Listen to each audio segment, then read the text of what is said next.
How you doing? Hello, gentlemen. My name is Genesis. I'm from Liberia. And I'm very interested in the topic, identity crisis in Africa. So I just, I'm trying to learn, Me too. I'm just here to learn because. Okay.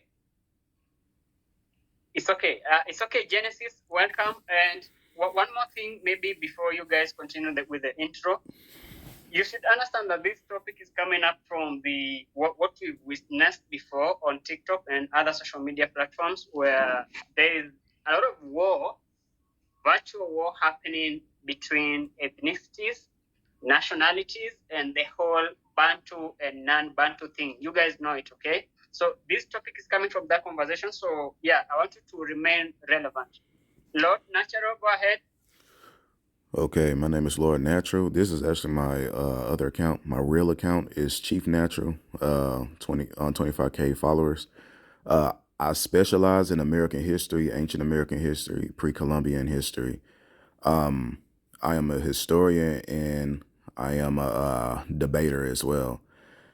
This caught my attention because, for one, I teach about the identity. Sorry to say this word. I know a lot of people don't like this word, but Negroes, I like to teach who they are, and I love to teach like how different sets of Negroes from around the world came to America, not just from Africa. And I like to say like, hey, you could be this, you could be that. Over here in America, we suffer from identity crisis, and the only way we can find out who we truly are is by doing our, our genealogy. And what America has done, they gave us this thing called DNA, and they've been exposed for lying about people's DNA for a conflict of interest, just for people's earning and income and things like that. And these people, these companies, they came out and exposed the fact that they have been lying about these tests. So the reason I came to this live, because I had no idea that Africa was suffering from an identity crisis, because the many Africans I dealt with, and I know people don't like to be called that as well, but the many Africans I dealt with, they always come on my panel and told me what tribe they is, their cultures and things like that. And I had no idea. So that's the reason I'm here, to learn about the identity crisis in Africa. Okay, Lord Natural, that's so great coming from you. So right now, I believe we have substance on the live. I mean, you bring in so much value to the show. So yeah, welcome so much. Stay around for long. We want to speak about these issues and try to shed light into what's been happening over the years. Okay, so yeah, it's great to have you. K, is it KUTAF or KUTAF? Welcome to the live. Yeah. Go ahead, introduce yourself. Yeah, brother. My name is Kutuf. My original name on TikTok was Karbash. I think you know me, the truck driver. When I seen, I really love your channel. I really love your platform, brother. So when I seen that identity crisis in Africa, I was surprised, because really, bro, there is no identity crisis in Africa. There is identity crisis in the diaspora Africans. Not in Africa. If you go to Africa, they don't have identity crisis. What they have is politic problems. But in the diaspora, they have identity crisis. They have picked up these habits of, I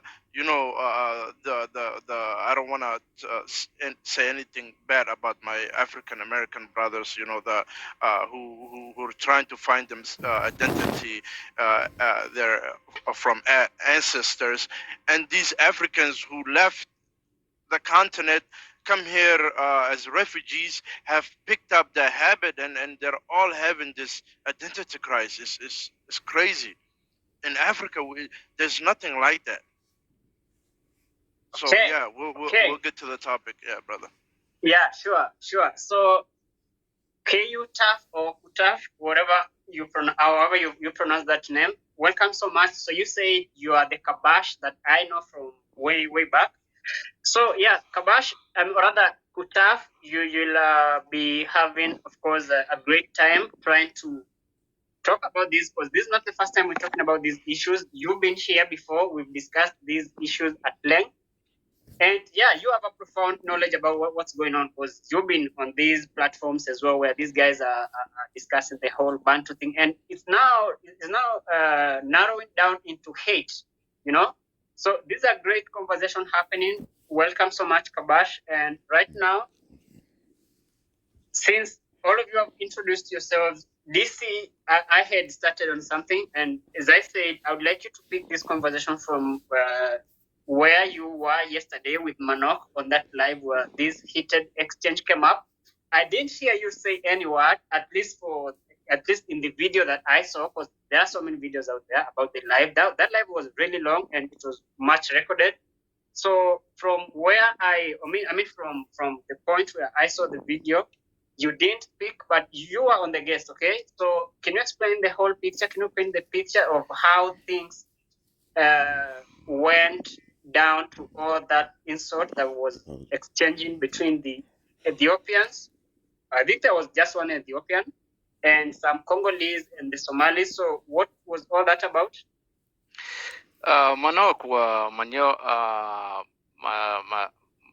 Manok was there. I was there. I tried to mediate. He will correct me if I'm saying wrong. I say let's remain civilized. Let's talk about it. Even if you brought religion in the aspect of respect, even if you think specific things is the truth based on your ideology, there is someone else who have a different ideology, different perspective. So the two might clash. So the best way, allow one person to speak and you respond, you do a rebuttal of that what this other person purported. If the purported idea is you think it's a lie, come with actual evidence. But what happened was, I'm not gonna mention nobody because they're not here. Certain ladies came in and took over the life. And we tried, even Manok tried to interject. I tried to interject. Okay. Before the ladies came in, I want to understand what the background was. So what was the topic, or what were you guys discussing about before the ladies came? We were talking about a couple of things, couple of issues. We were talking about the unification of the people in the continent. We were talking about how we can go forward. We were talking about. We were talking about more around the demographic of the continent, not saying it's only outside influence. It has to start with us. And there was a much deliberate agreement. Even a great fellow Kenyan called Galma, even Manok will concur that. He was there. He was explaining clearly. We were listening. You know, you have to give ear where there is a hit. You know, you have to respect the panel. Yeah, sure. But there was questions that arose, and we tried to head on explain things. But once it get to the ugly side,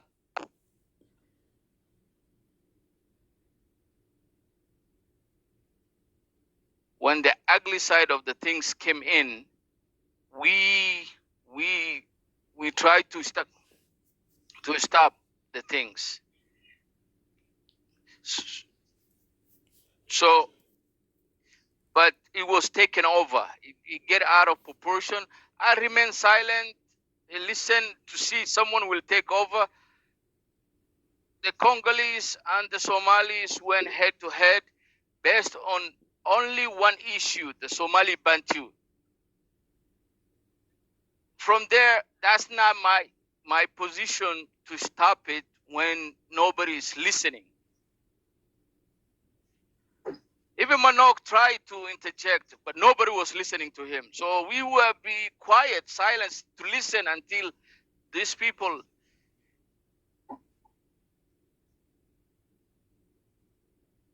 stop talking, but things get out of control, and I left the life.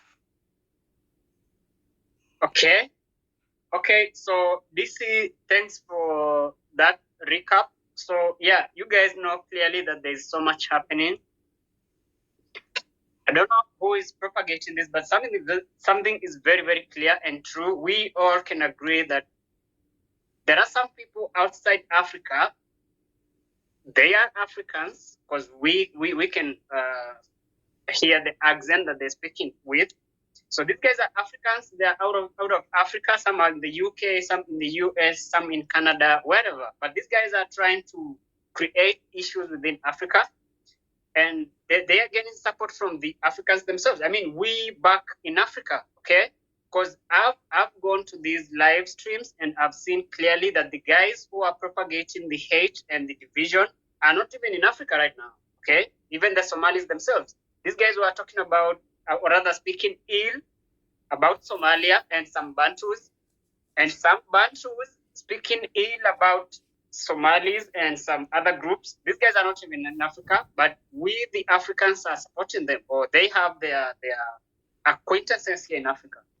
So it's a big thing happening, and yeah, this is what we are here to talk about: the identity crisis in Africa. Taf, you said you don't think or you don't believe there is identity crisis in Africa or within the Africans themselves. You said clearly this has been propagated by some people who are not Africans. And yeah, you can just start us off with that explanation. So why do you think that within Africa, there's no identity crisis, and the identity crisis that we're talking about is coming from abroad? Okay, brother. The reason why I say that is, most of these diaspora Africans that come to Europe and Northern America, brother, when they're coming, getting picked up from these refugee camps, they usually, majority, they come with fake stories and fake names. They make up this new life, that they've been in this bad situation, so they can come get picked up and come to Europe or America. So these kids you see nowadays in TikTok. I think TikTok is the devil, bro. I've been on social media, Facebook, all these other platforms. When I come to TikTok, it's like I see identity crisis with the Africans. I'm like, what is going on here? It's not something that we are used to known for Africans, because I know Somali Jererwins, and they don't have this identity crisis. I have a lot of Somali Jererwin friends. Even this term Somali Bantu, the first time I heard it is on TikTok, brother. I swear. And when I looked about it and I asked my Jererwin friends, what is this term? They told me, hey, this is how we come to America. So this whole Somali Bantu was a made up story to come to. It was made, if you can look it up, it's all in their social media, it's all in their websites. It was made in the 1990s when the Civil War broke up, so they can come to America. So it's not just in Somalia, all over Africa. When they want to come to America and they getting picked up from these refugee camps, they come with fake names, people, majority. They come with fake stories, horrifying stories. So when you pick up, tell your kids, hey, this is what happened to us, and they get an interview, this is what's going to be stuck in their mind. As a youth, whatever your mom and dad tells you is what's going to be stuck in your mind. So when you grow up, this is what you think you really happened. That these horrifying stories. So the crisis, the identity crisis, is not in Africa, it's the diasporas. Because all these people that are yelling on TikTok, when you ask them, where are you? They'll tell you, I'm in Australia, I'm in Europe, I'm in America, none of them will tell you I'm in Africa. The people in Africa, when they are TikTok, they have a, yeah. Okay, just allow me to call you Kabash, because this is the name that I'm used to, and most of the guys in here know you by that name. So Kabash, let's pick this conversation from where it actually started, because, okay, there was a demonstration or rather a protest in New York. That was like a few days ago. And these are the same Somali Bantus who are protesting in New York. And the reason why they were protesting is the general who was arrested in Somalia. I don't know why they are now branding him Bantu. So he was a general, right? So why is the Bantu thing connecting with the arrest of the general? Okay, let me tell you about that general, right? The current president, this is his second term. Before before him, there was another president. Then he was president before that. When he was there, what he did is, you know, we have problem with Al Kabab in our country. This general was part of Al Kabab. So was a lot of other guys. What the current president did was he tried to take people out of there. So he's one of the guys who left Al Kabab and seek refuge to the government. So he made him a general. He gave him weapons and to fight the Al Kababs. You know, most of these guys right now that are screaming, "Oh, General Shego," none of them really knew about this guy until this happened. When he got arrested. So when this guy was fighting with Al Kabab, the current president, he lost. Then another president came, and when that president came, you know how presidents in Africa work. When they come, they like to take everybody that was in power before him and put new people in power. So he took him out, and he put other people in power. So now this current president, when he came back, this guy, he was hoping that he was gonna come back to the being a general, because most of his other friends that was there before him, they came back in a position. So I don't know what happened, the politics between, but there was a lot of things that was happening that even the government tried to tell him, bring your guns in, because this current administration are fighting with Al Kabab. They took so many lands back from these people. So I don't know we really don't know the case yet, because it hasn't been in court yet, the details. But all we know is that this current president administration have given this guy enough time to turn his weapons in.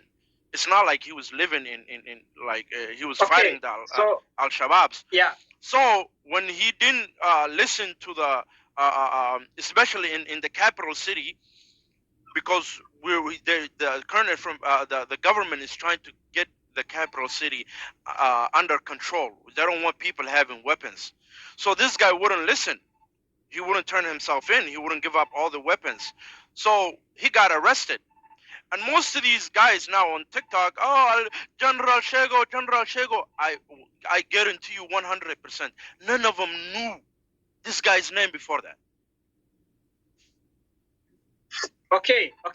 Let me ask you, Kutaf or Kabash. Now, you said this general was working with the Al-Shabaab, which on the other side, we call them Al-Shabaab.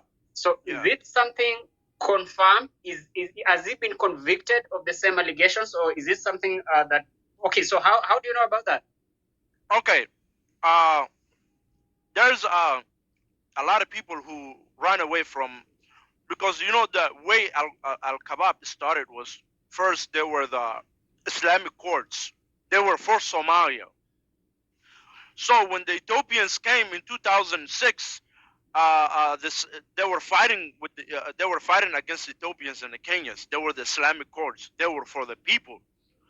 Now, something has changed within between those years. Some of them became radical, and the ones that went into this Islamic courts at the beginning for the good purposes, they seen that this was a bad idea, so they left.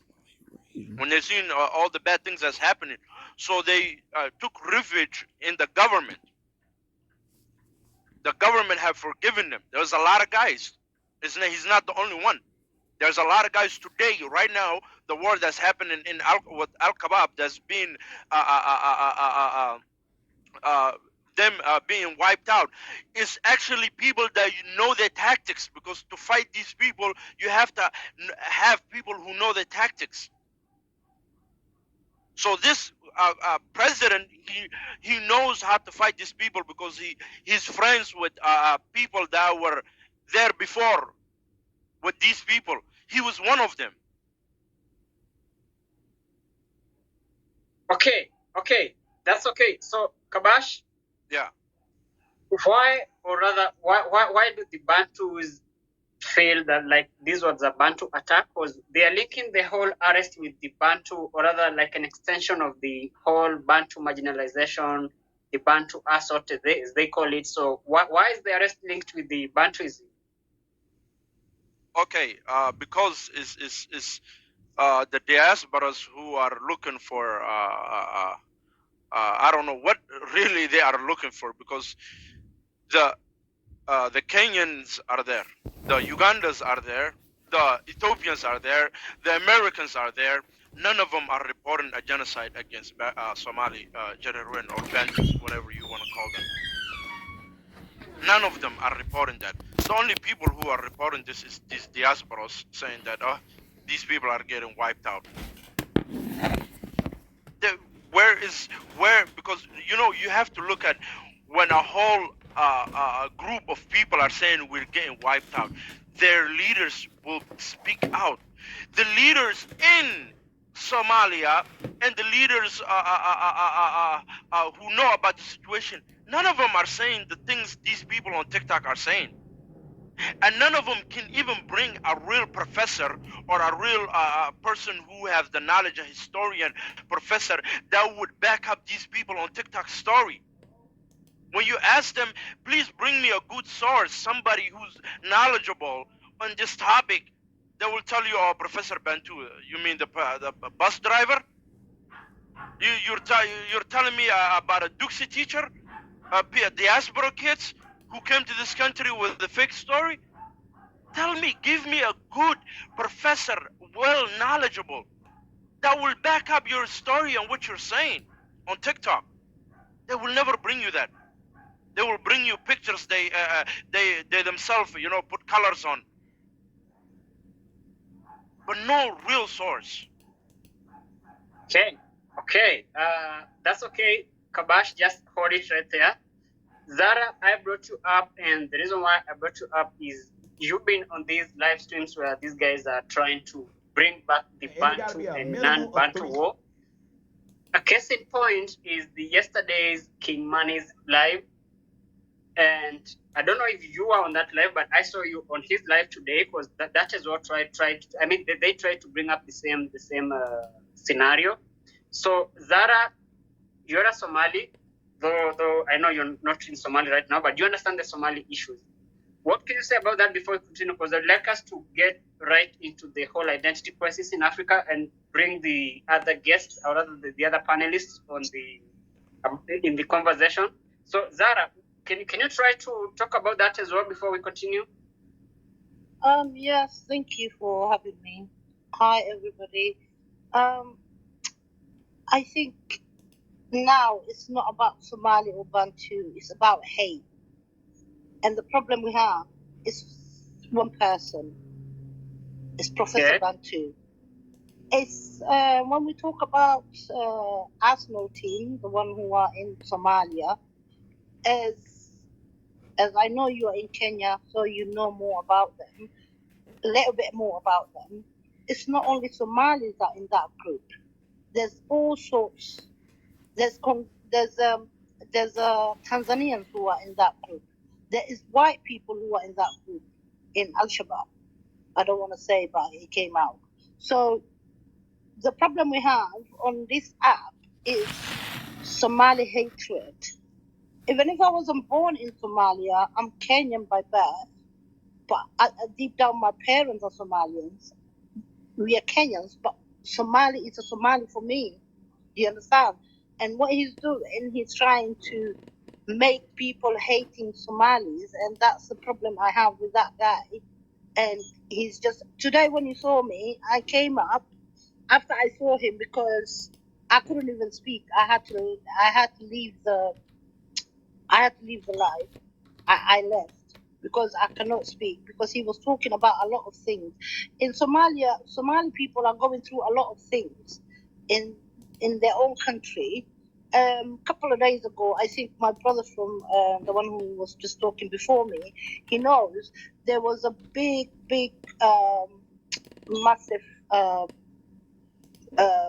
bomb that happened a couple of days ago, and a lot of people died. Do you understand? And they are not choosing to kill. Oh, this is a Bantu. Let's kill Bantus, or let's analyze Bantu. Sorry to say, oh God. Let's do this for these people and not do this for Somali people. A lot of Somali people lost their lives. So what he's talking about, like the brother said, he doesn't know what he's talking about. I don't know where he gets these things that he's saying. Somali people are analyzing the Bantus. They want to wipe them out. The Somalis themselves are they've got problem with that group. So the problem we have at the moment is nothing to do with Bantu or Somali. It's to do with hate, and he's trying to make that happen. And that's all I can say. And it's really sad for me to say that, because even though I wasn't born in Somalia, I was born in Kenya, and at the moment I'm in the UK. I feel pain when I see my Somali, somebody who I say he's a Somali, even if he's a Bantu, but at the end of the day his nationality is Somali, that is doing this, and it's making people hating. It's bringing a lot of problems on this app, on everywhere you hear, wherever he is at, he's just, I don't know where he's getting this vendetta that he hates Somalis, and that's the problem I have with that guy. And that's all I can say, because it's really sad what he's saying. It's not only Bantus are getting analyzed in Somalia, it's the Somali people themselves. 3 or 4 days ago, there was a massive bomb, and the second bomb was stopped. They found out. And it had names. I don't know if you can remember in Kenya when they brought down the building, remember that it had the bomb that went off, it had names and all of that. Something like that happened in Somalia, and the immigration, if you can remember back in the day. Yeah, the American embassy. Yes. So it's something like that happened a couple of days ago, and a lot of people lost their lives. And he's talking about things that it's not even worth talking about, and making people hate Somali people for no good reason. And that's not good. And saying they're not Africans. Where are they from then? They're Africans. And putting people, he even teaching them the tribes, and that's wrong for him to do that. And I don't understand this guy. What kind of vendetta he's got about Somali, and he's going to bring a lot of problems for Somali people, wherever they are. And that's not nice. Okay. Global Yeah. citizen. I'm sorry, brother. I want to add little. I forgot one little thing. You know these explosives that happen in Somalia, brother. I swear, wallahi, I'm not even lying. 99% the people who die on these attacks are the people they call Indians and Arabs. Not even Somali Bantus, brother. The attacks Yes. these places happen is majority the people who die is the people they call they're Indians and Arabs. So if there is no tribe coming with their guns and killing Bantus, and they're not dying with these bombs attacks for the last 18 years, where is the genocide? What jinn is killing these people? Exactly. May I add something? Okay. Global Abash? citizen. I have a question, right? The identity crisis in Africa. I don't understand. What do you mean by that? That is what I want to understand. Because I know what Okay, Genesis. Go ahead. I just wanted to comment on something. Okay, Genesis, you first Okay, ask your okay. question, then I will continue. Yeah, I just want to understand what's the problem with identity crisis in Africa, because I know myself. I know where I'm coming from. Yeah. So this is what I want to the understand. identity.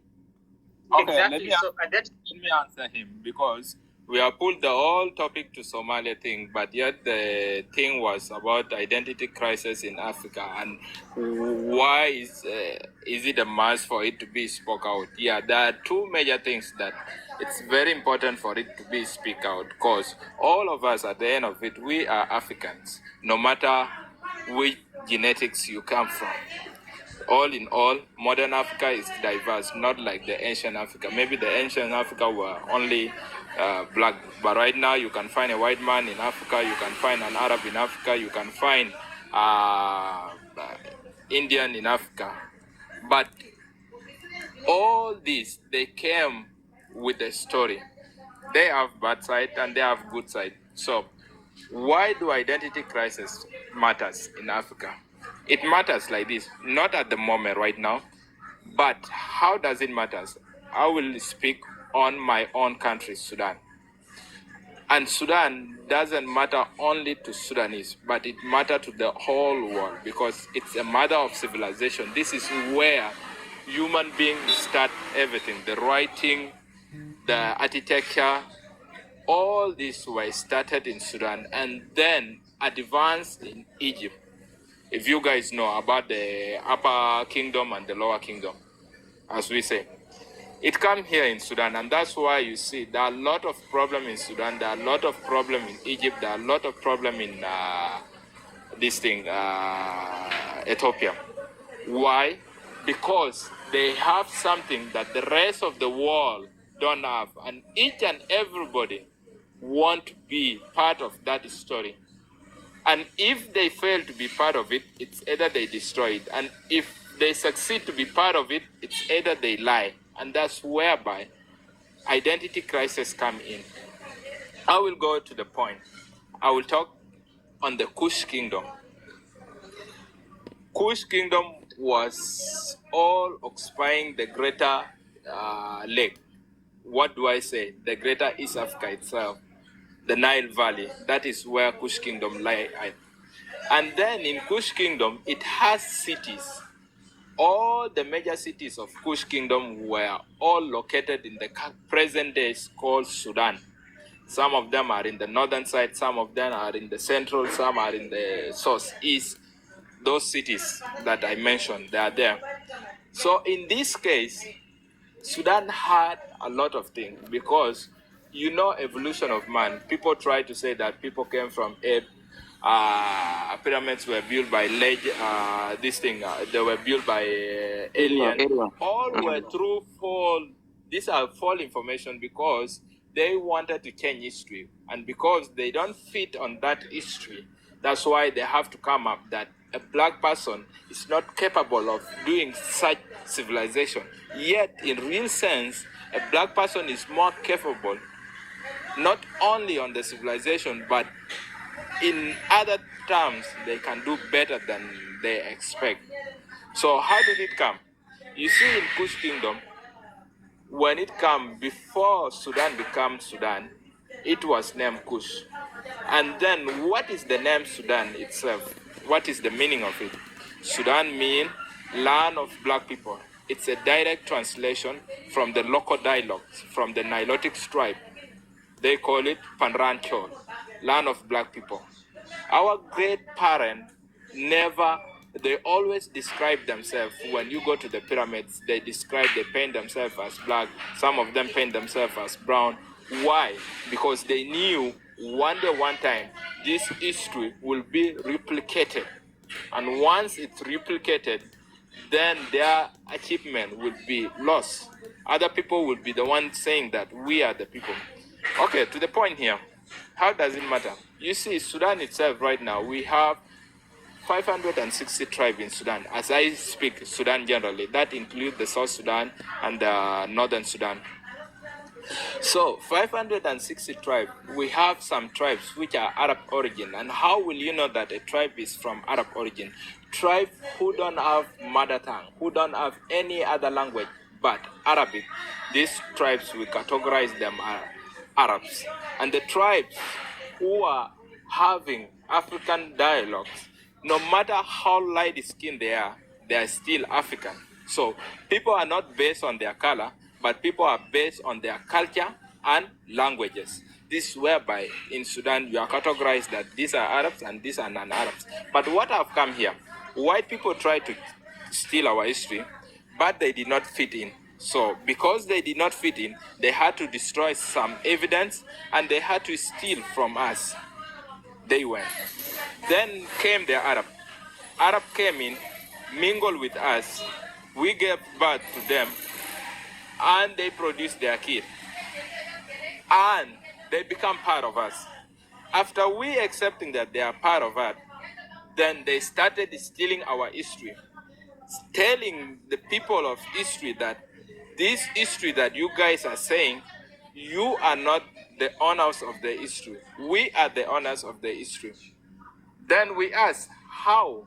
Yet the pain in the pyramids, they just look like me. All my culture is in the pyramid. How is it that I'm not part of you?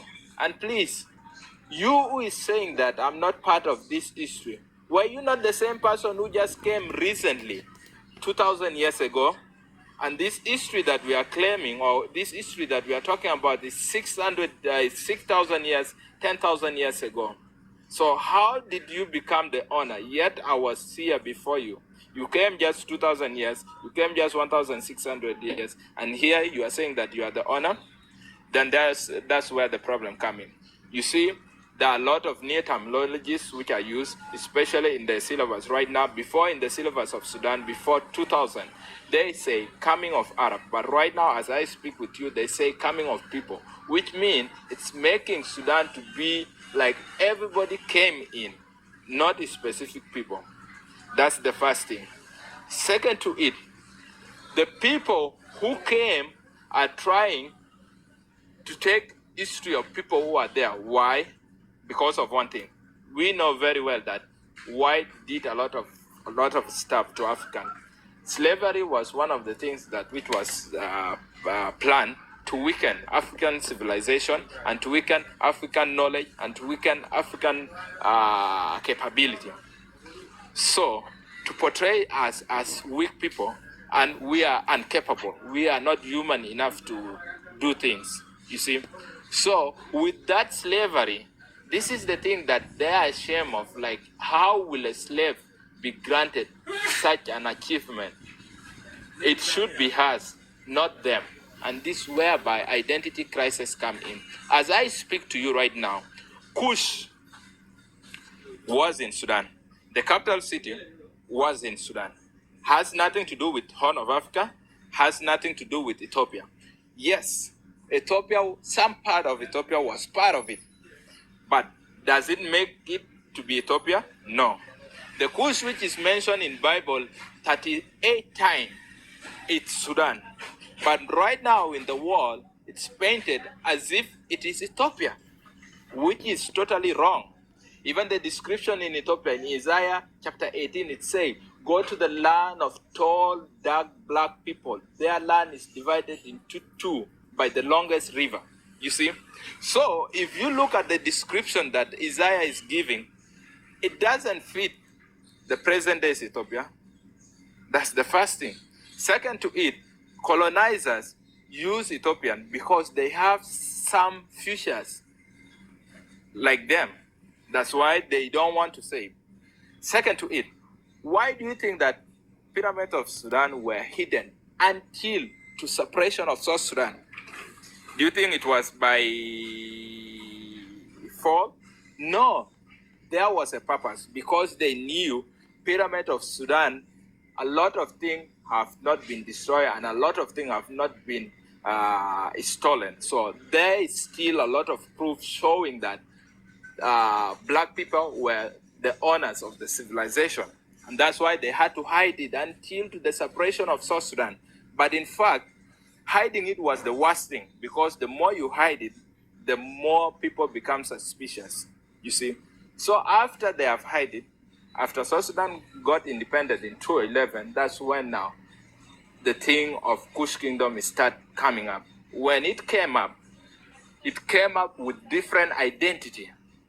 We as people of Kush, the Nilotic, were surprised, because how come that they are talking about our history, and at the same time, the people who are talking about the history are not the native to the history itself?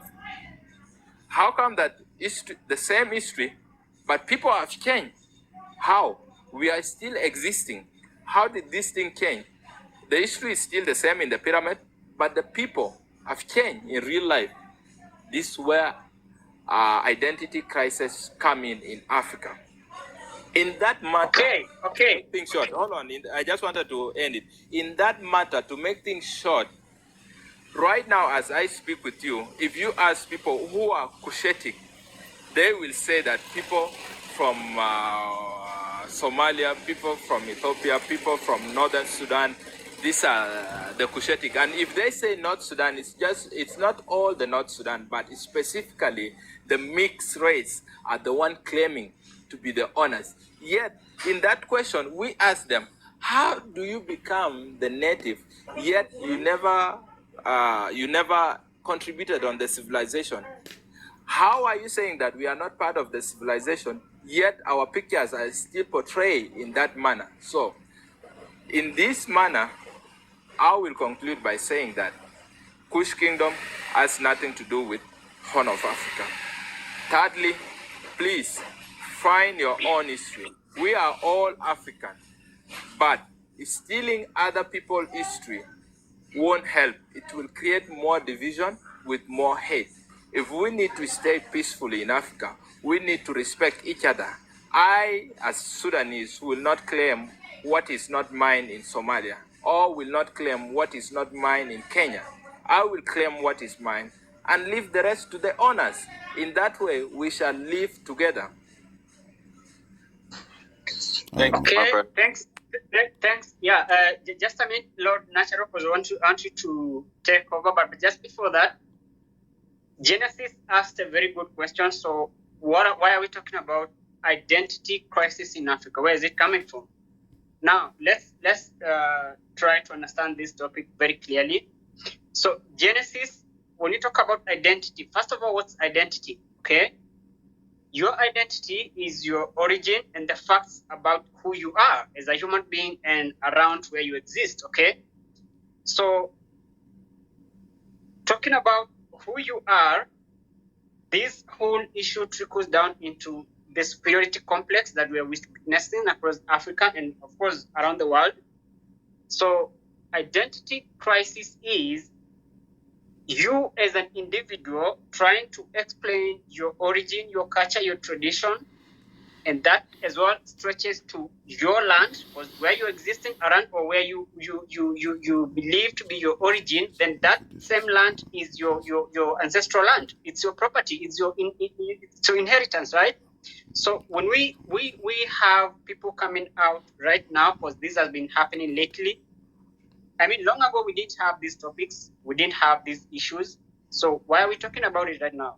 There's this wave or this spirit where people coming out to talk about who they are, where they are existing from, what their origin, what their culture, what their tradition is, even stretches over to what their religion is. So right now in Africa, we have so many countries with so many Arabs and so many white people. And even within the nationalities themselves, because the identity stretches down, I mean, it narrows down into your nationality. So within nations, there are so many tribes, so many ethnic groups. These guys within the nationalities themselves have an issue. Right now, we're talking about the linguistic groups that exist within our nations. Let's talk about Kenya, Somalia, Ethiopia, Djibouti, Eritrea, South Africa, Nigeria, all these countries. So you have the three major linguistic groups represented, the Bantus, the Kushites, and the Nilotes. And all these people are trying to claim the ownership or their position as the indigenous people of these lands. The same thing again touches on governance, because the ethnic indigenous people within a region, much of them are, the majority within that group always take the governance, because if the mode of bringing up leaders or electing leaders is the democratic way, where we believe in the ballot way, then this comes along with ethnicity and tribalism. So if you have a certain tribe leading the nation for so long, the rest of the tribes within that nation feel marginalized. They feel secluded. Okay? Exactly. Because when you have a leader, when you have a leader from a specific tribe ruling for over 30 years, over 40 years, the rest of the tribes within that country feel marginalized, because the leadership as well has something to do with resource allocation. Okay, so there is a lot of marginalization happening to the minority tribes and the minority ethnic groups that we have in our nations. So this sums up the whole thing about identity, or rather the identity crisis. So going straight to the point. Exactly. South Africa has a lot of infightings within themselves, and this is coming up from a point where some people identify as the heirs of the land, because it's their ancestral land. The governance itself is rooted within the majority of the ethnic group within these regions or these nations. So that's an issue within nationalities. When you cross over from your nationality to the next nationality, or the countries, the neighboring countries, we have some Nigerians feeling some negative feelings towards the South Africans.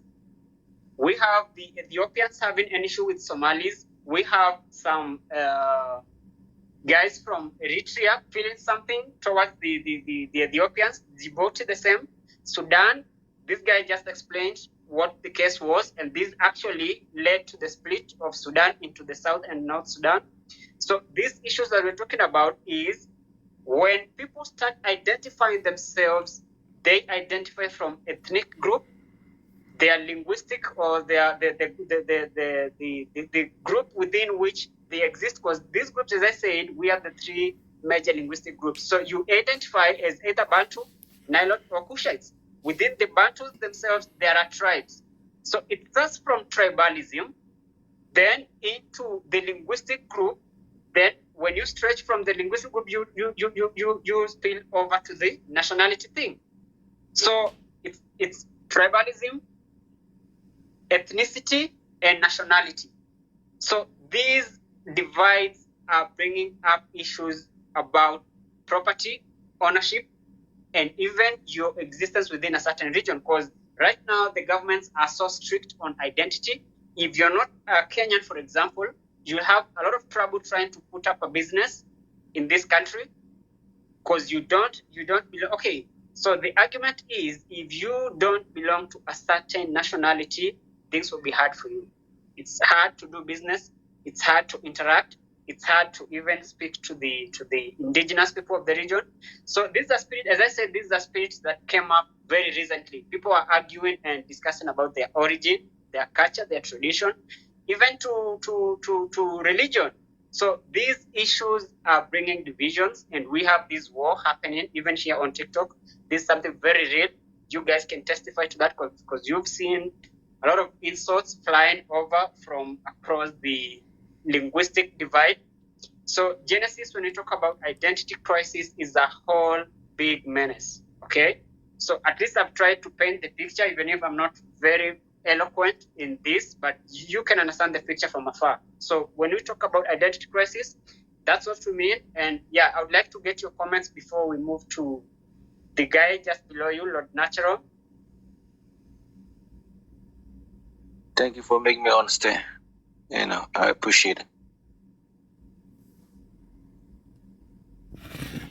Okay, so Lord Natural, I would like you to remind the audience, because I want to underline something. You said you're a specialist in some, what was that? Can you try to bring it up again so that the audience can understand it before you go on? American history and pre-colonial history of America. dealing with the Negroid type people in America that was found here, and dealing with the diasporas from many different countries other than Africa that came here to America too, that integrated with us, things like that. So really, is to be Okay. honest, it's kind of world history, and Africa is one of the things I'm studying so I could get the whole picture of what really had happened, and things like that.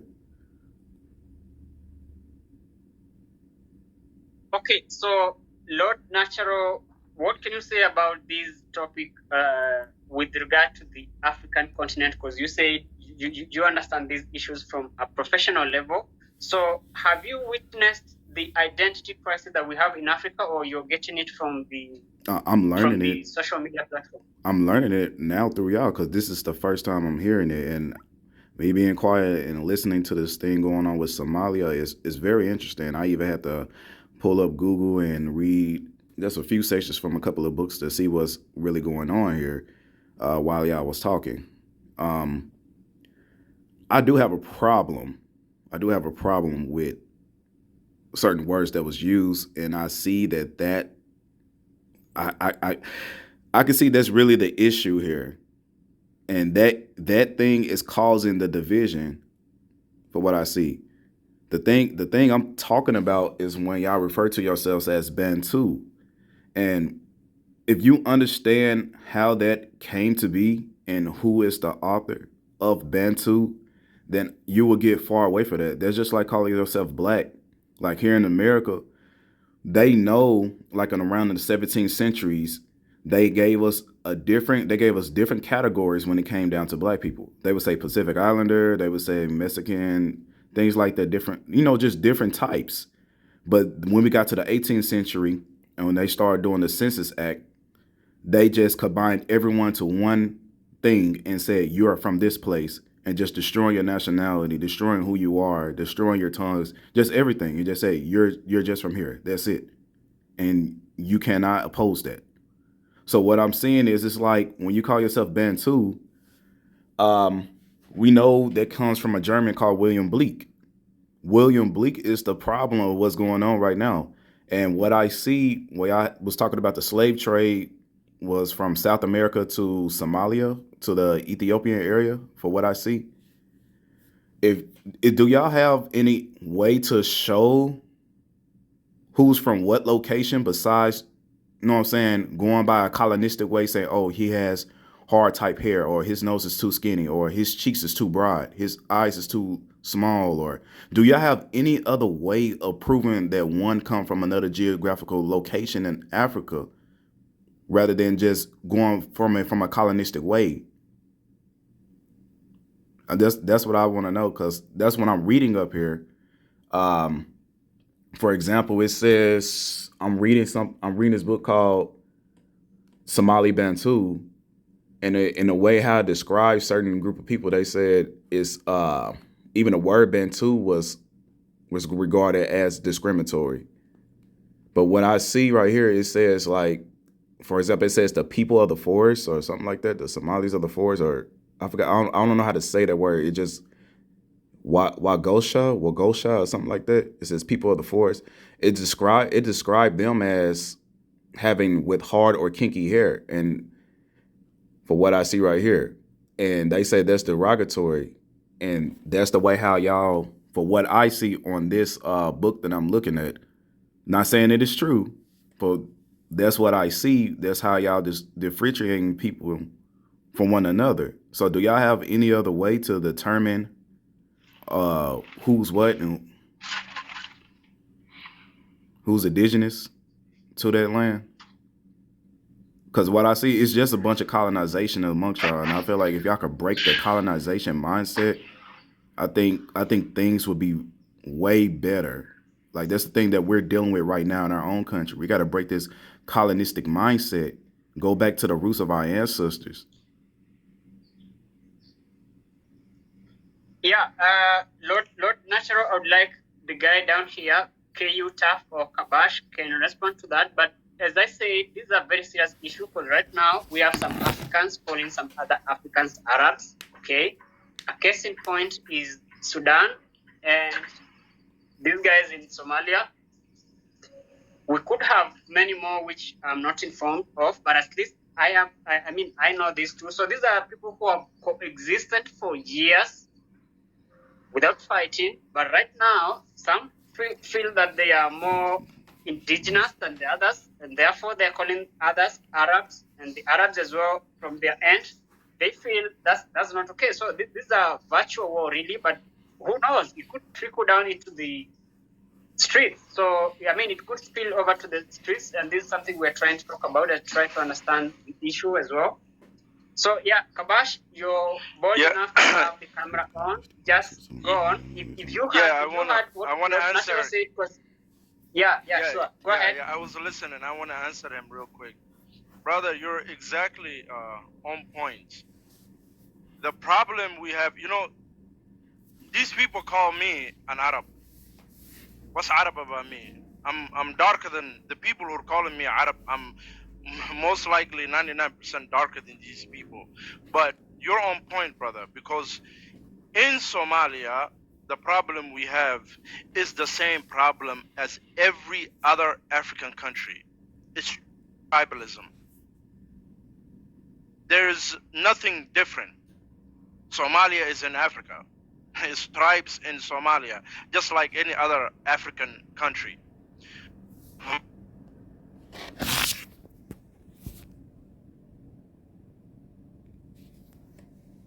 So sorry, I had a phone call. But the thing is, this term Somali Bantu you were talking about, it was created in 1990.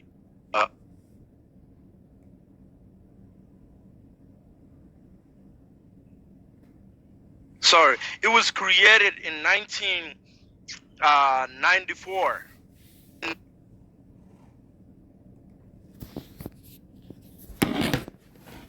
Sorry, man, this person keeps calling me back. It was created in 1994 in Kenya, the refugee camps in Kenya. Before that, we never heard such a name, Somali Bantu. And we're talking about years, hundreds of years.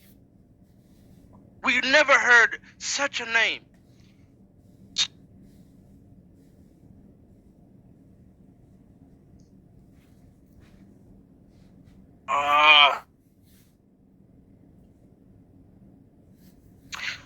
Let me take over. Sure, go ahead. Regards to the naming of the Bantu community in Somalia, he's on point. Karbash is on point. It's actually invented in our country in Kenya in 1990s, 94 to 98, when the community of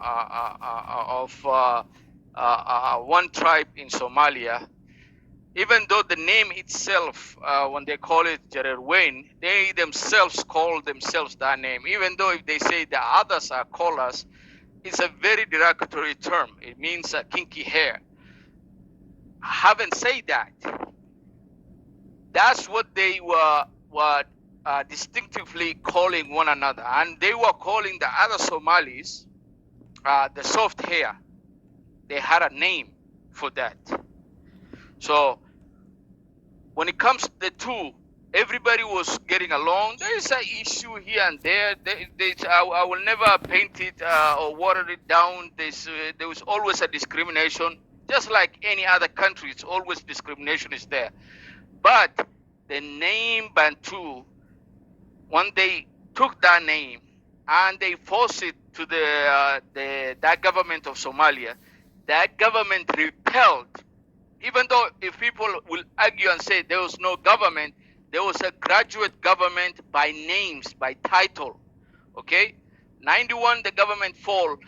Anything prior that name never existed. After 1991, this name popped up. There's two ways. There's the indigenous of that community, a portion of indigenous of that community on the land of Somalia.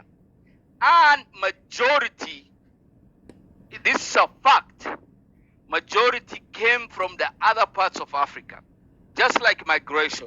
Just like, so if you say one party came from another continent, came to Africa, it's the same way they named the title, and we read about it, everybody knows about it, the expansion of Bantu in Africa.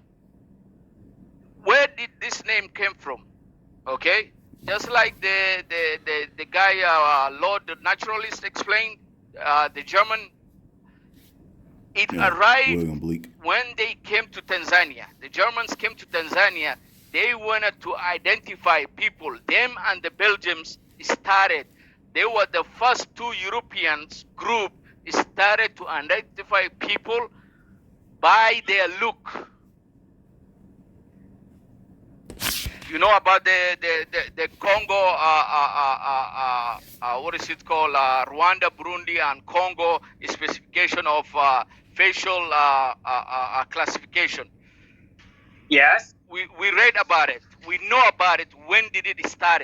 The Germans and the Belgians started this ideology of things. That started division in the greater region of Congo Delta region, okay, or the greater basin of Congo region. Then it spread outwards from Central Africa to outwards to the east, to the north, to the west and southern region. Okay, who are indigenous? Everybody, Africa, can identify one way or another in a tribe or clan. They are indigenous of the land. If you talk about the Southern Africa, Bantu, yes, Khoi and San, they were indigenous, natural people of the land. Other Bantus arrived there. We know about that by fact. Everybody knows that. We studied in Kenya, we know about them. They were hunted. They were completely, because they were hunters and gatherers, they were destroyed merely to almost zero. With the grace of God, we still have some of them up to right now. Okay, there's tribes in Central Africa, like Chachakira tribe, they were destroyed. Up to right now, maybe there are few. Okay, we have a tribe in Kenya, everybody knows that, the Molo tribe. Do you know the Molo tribe, if you go back, okay, in 1600, they were one of the largest in the continent of Africa. Look how many of them right now remaining. They only remain in Kenya, the Molo region. There's what is it called, a joke, they don't go beyond 100 people. If one born, one dies. That's the inside joke, they always talk about it. But they were destroyed to the point they stayed in the river and the lake basin area. They made their houses. There is so many atrocities that happen in Africa. Somalia did things, but not to the point of these people claiming and saying, we've been genocide, that's a story to go to the Western world. If it happened, Kenya and Ethiopia are the neighbors, they would have recorded. Djibouti is also a neighbor, they would have recorded.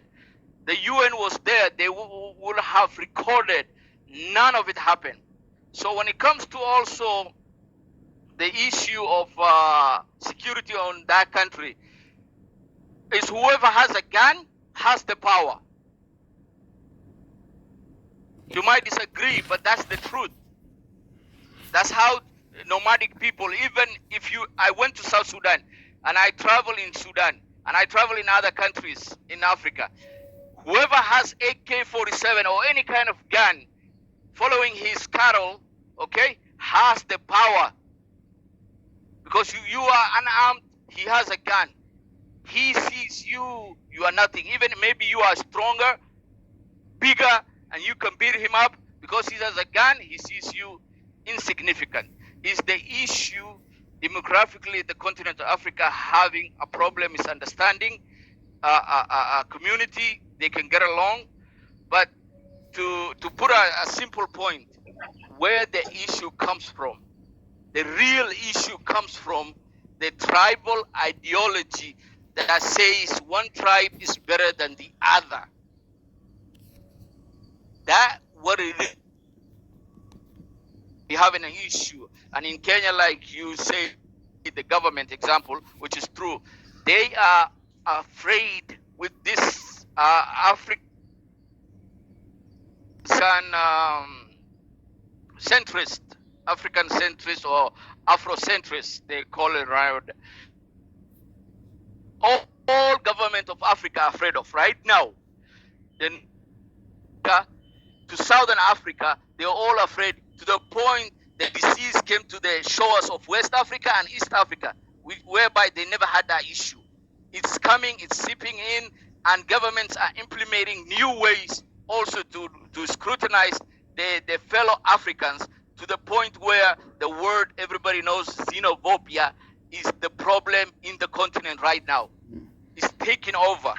When a person says, I'm a Bantu, I'm better than a Nilotic, okay?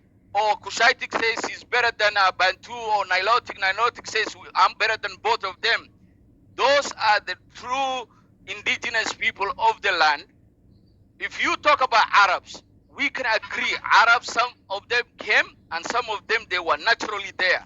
Egyptians, some of the original Kamakusa, they are called the Kamakusa. Everybody knows the Kemet people are two kinds. What is the Kemet? There are two kinds of people. The Kush, which is Kush Nilotic people, which means the South Sudanese, the Tol people, the Turkana, all this, and the Kushitic people of East Africa. There are, you can look up two kinds of people. Then the canines of the Arabs who were there of the land doing business and became native by the best on thousands of years staying there. Once a person surpassed a limit of time, even in Kenya, if you come and you naturalize, and after 300 years, okay, you become, I have one tribe, you might disagree, Katofala in Kenya, there is one tribe, okay? We know exactly what time they came to Kenya. We know exactly what time they came to Kenya, okay? They come to Kenya when African Americans who were brought back to Liberia, okay? And I will mention clearly to everybody to understand. I went to that country and I met that tribe. They speak same language as the tribe in Kenya called Kisii. Kisii of Kenya and Kisii of Liberia, they are same. They speak the same language, same thing. And less than 200 years ago, the Kisii moved to Kenya by atrocities that happen in their country. But you By know, the Kisii is guys coming back. my brother. You know, Kisii is the older tribe in Liberia. Those are the first people that led. Those are the original people. You know, guys. I know the original Africans. One second. I know the original Those are the Africans. original Now, what I'm people. saying, they moved from West Africa to Kenya. That's what I mean. Everybody moves somewhere. That's my point. I don't mean they don't belong in Kenya. My point was to show people move. Some tribes move. It happens. But we should not have a complicit issue or race issue or discriminate against based on someone's look or appearance or facial structure. That's the tribal ideology that seeped in the continent. And right now, Central Afro ideology is the problem. You can read about it, you can look about it, and even Kenya is defending against it. And we all need to say these people, they need to stop it. Because it didn't come from our continent. It came from overseas. Yeah, bro, I want to add. I want to add one thing. Just a minute. Yeah, Okay. just a minute, because I want you to take over, Kutaf. So this is the point. Lord Natural, when we're coming back to you, because you said you're a specialist in these issues about. Okay, you talked about the profession that you do, or this thing where you try to understand people, their origin, their culture, everything. Now, whenever we come back to you, you will be answering or explaining to the audience when you talk about indigenous, indigeneosity, if that's English. when does it start? Because all these people have been here for so long, okay? People living in an area for really long time. Right.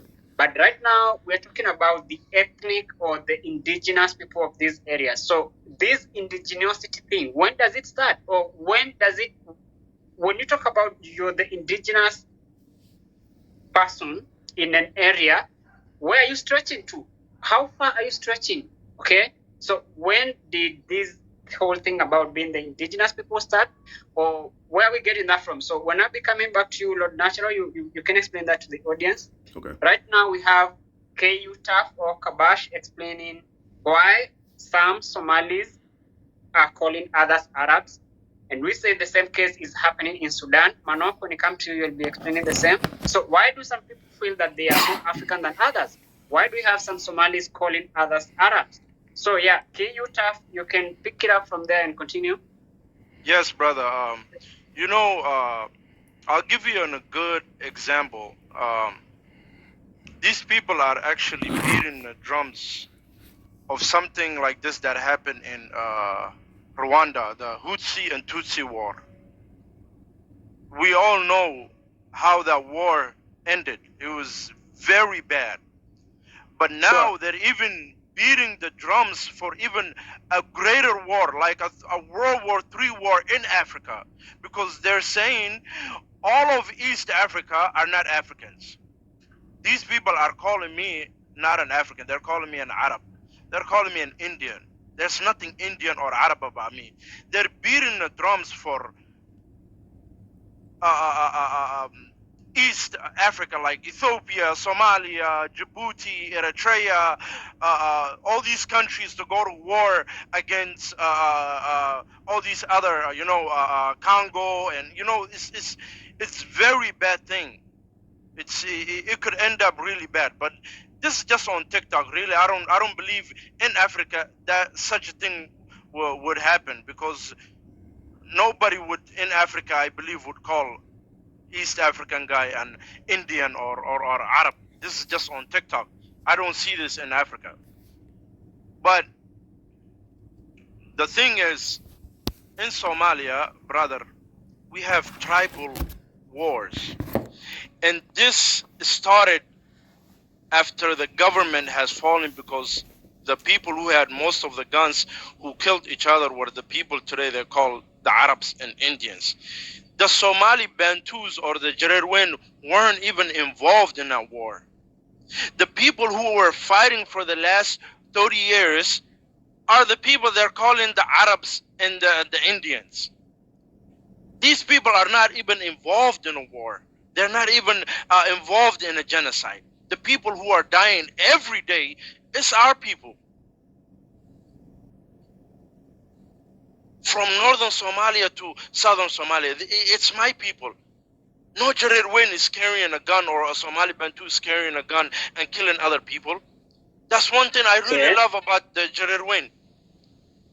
They're my people. I love them, bro. They are a peaceful people.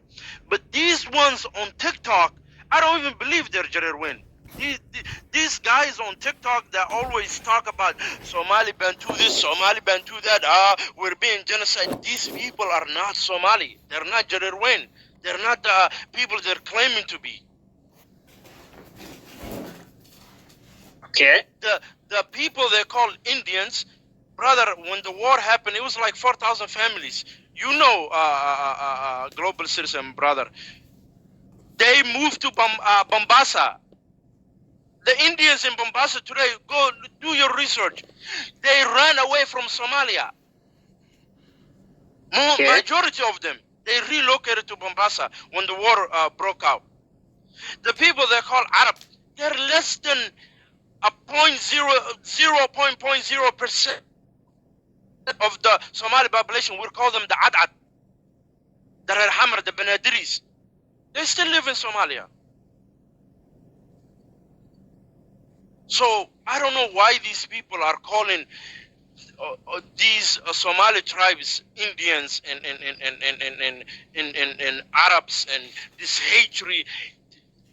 The Jarerwen I know, let's just use this term because this is what the people on TikTok know. The Somali Bantus that I know in Somalia, brother, they don't have this hatred. Yeah. They are loving people. They are good people.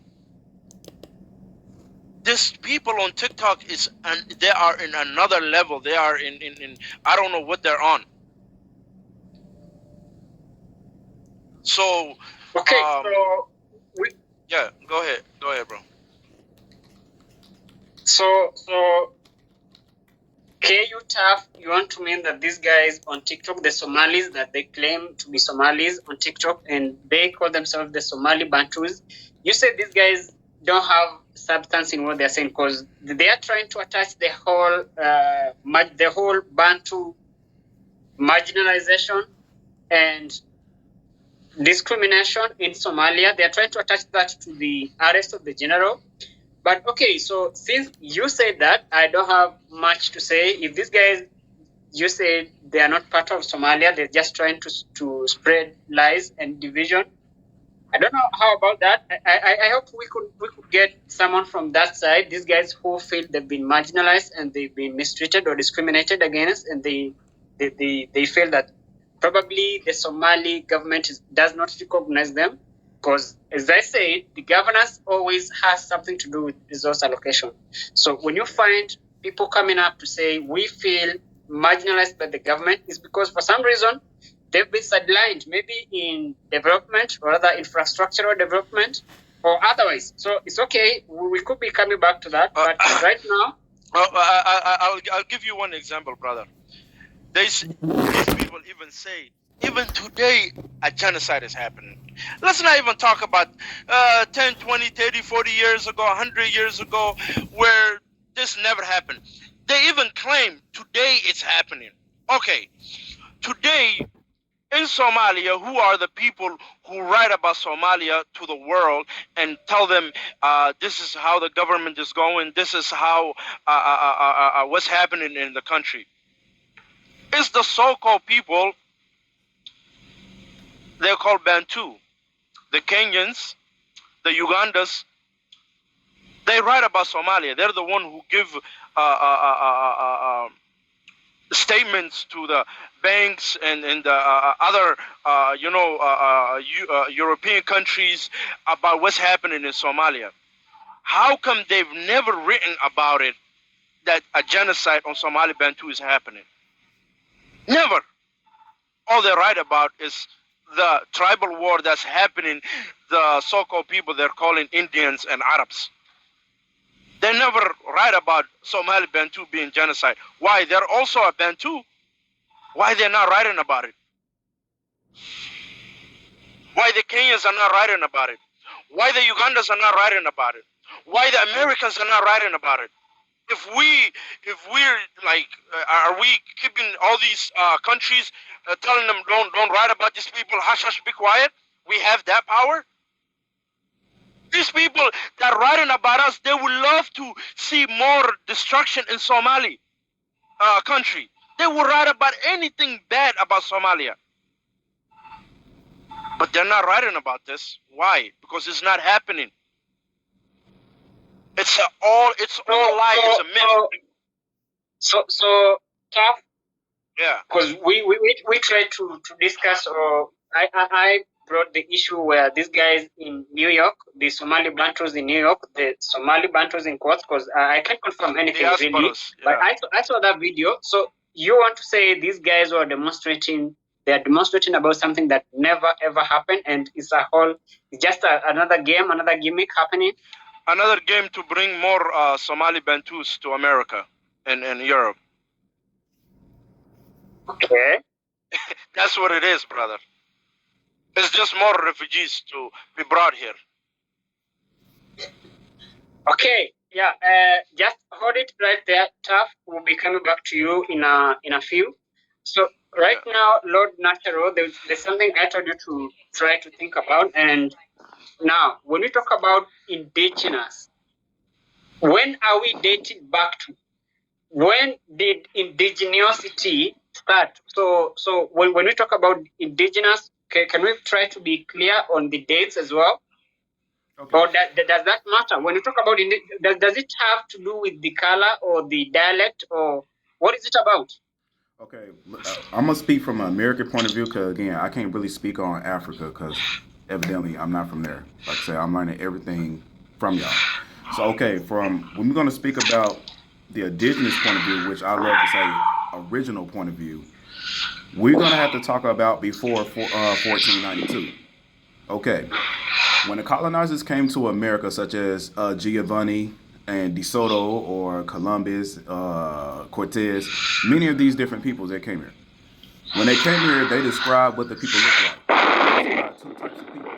They described a Mongol type and they described a Negro type. Now,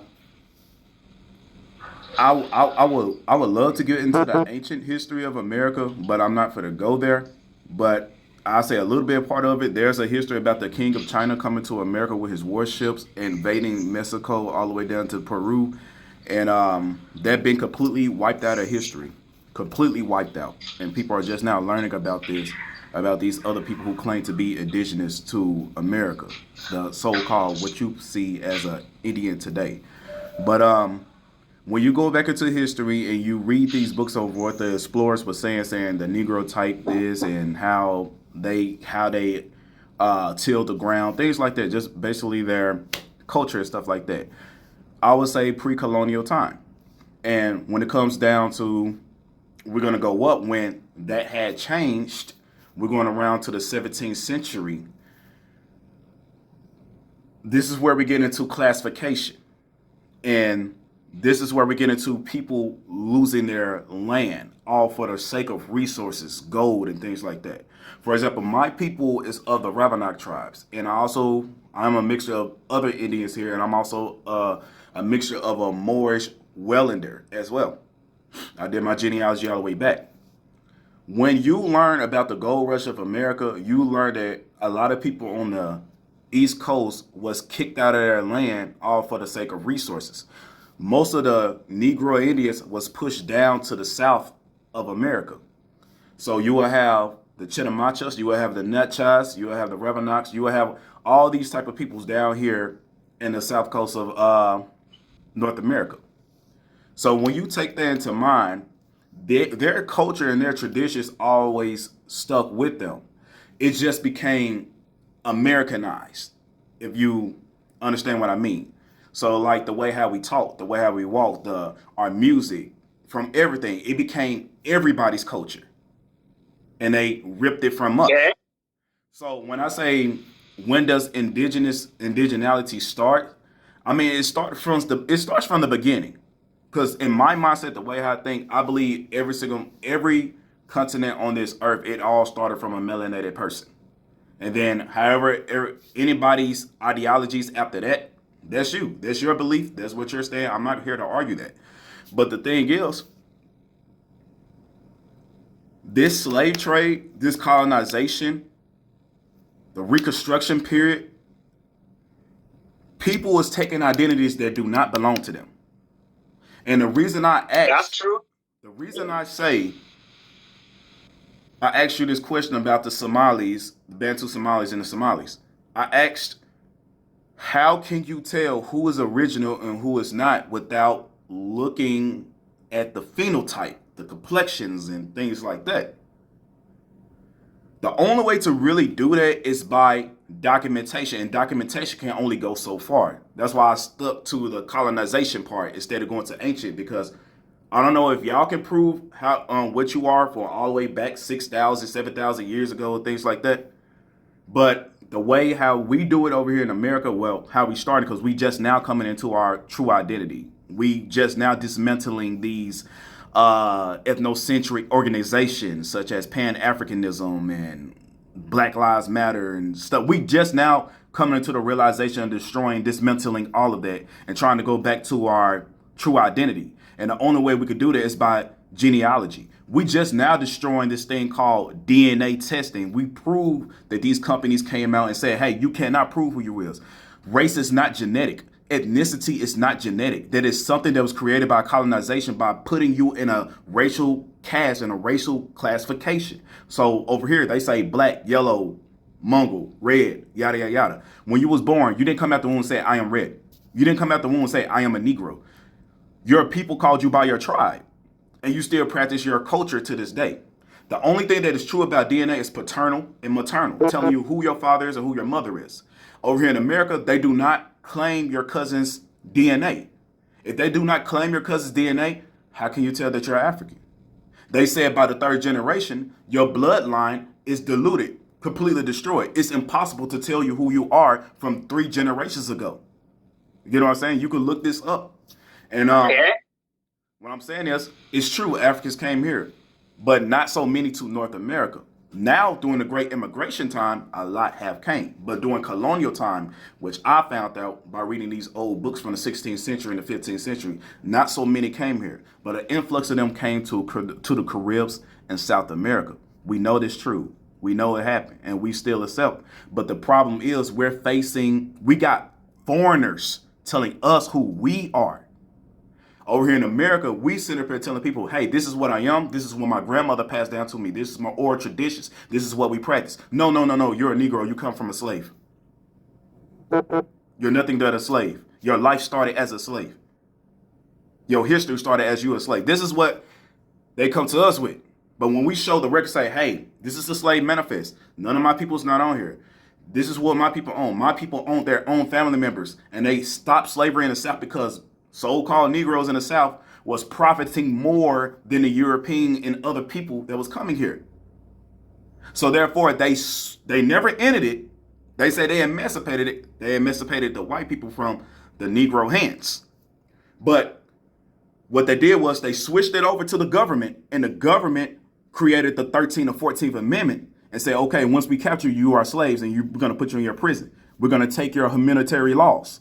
We're going to take all of that away from you, and you're nothing more than just property. You cannot speak for yourself. You got to have a representation. You got to have an attorney. You cannot represent yourself. That is the gimmick over here. But now we got people coming up, showing their record, saying, hey, I'm part of this tribe. My people came from the Pacific Islands. My people was originally from Mexico. I got people from Africa and things like that. Now they changing things around. They want to change our name to BIPOC, Black, Indigenous, and people of color. They change our identity every 10 years over here. And nobody never asked the question, why?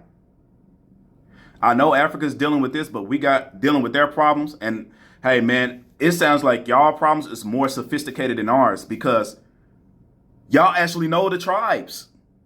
We're going back and just now learning the thousands of tribes that was here. And that's the beautiful thing about Charles.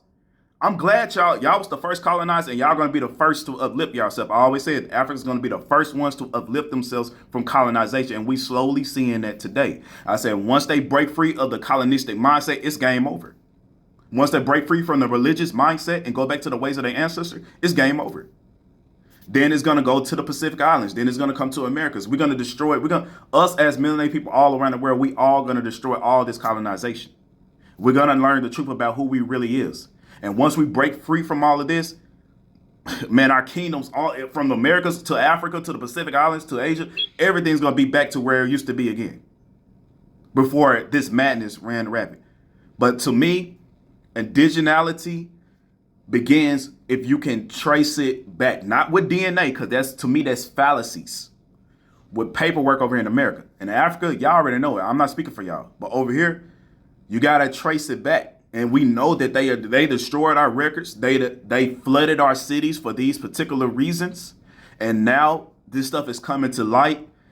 They changing people's identity again. They got white people getting kicked off reservations. We got Native Americans losing their so-called indigeneity because they originally wasn't that from the go. The contracts is being revealed, how they work in partnership with the government to take black people's identity. It's a lot of stuff coming on over here, but it's not in mass media. It's only on TikTok and YouTube at the moment. But that's what I leave my case with that. That's when indigeneity start is, to me, is with paperwork to at least show a little ounce of that. Then start practicing your culture. Now, as far as languages, I cannot say we are doing our languages, but our Ebonics is still, we still kind of got, there's some words that we cannot pronounce in the English language over here. We say it real funny, like, For example, the Indians of Louisiana, instead of saying street, they say screet, or instead of saying strawberry, they say strawberry, or things. You know what they're trying to say, but they cannot pronounce it. For example, my wife, she cannot say water. She say agua or wata. She talk like her tongue is swollen. But when you go to Louisiana, south of me, you will see that a lot of people, they talk like their tongue is swollen. There's their abundance that goes back to their old languages, but a lot of their own languages have been stripped from them. They used to put these harnesses on our mouths, and every time we spoke, it cut our tongue. They had so many ways to stop us from speaking our original languages, and they got old books on how they were successful doing this. But as far as culture, we still practice it. We still do it. It's just Americanized. You get on TikTok, you see white people dancing like us.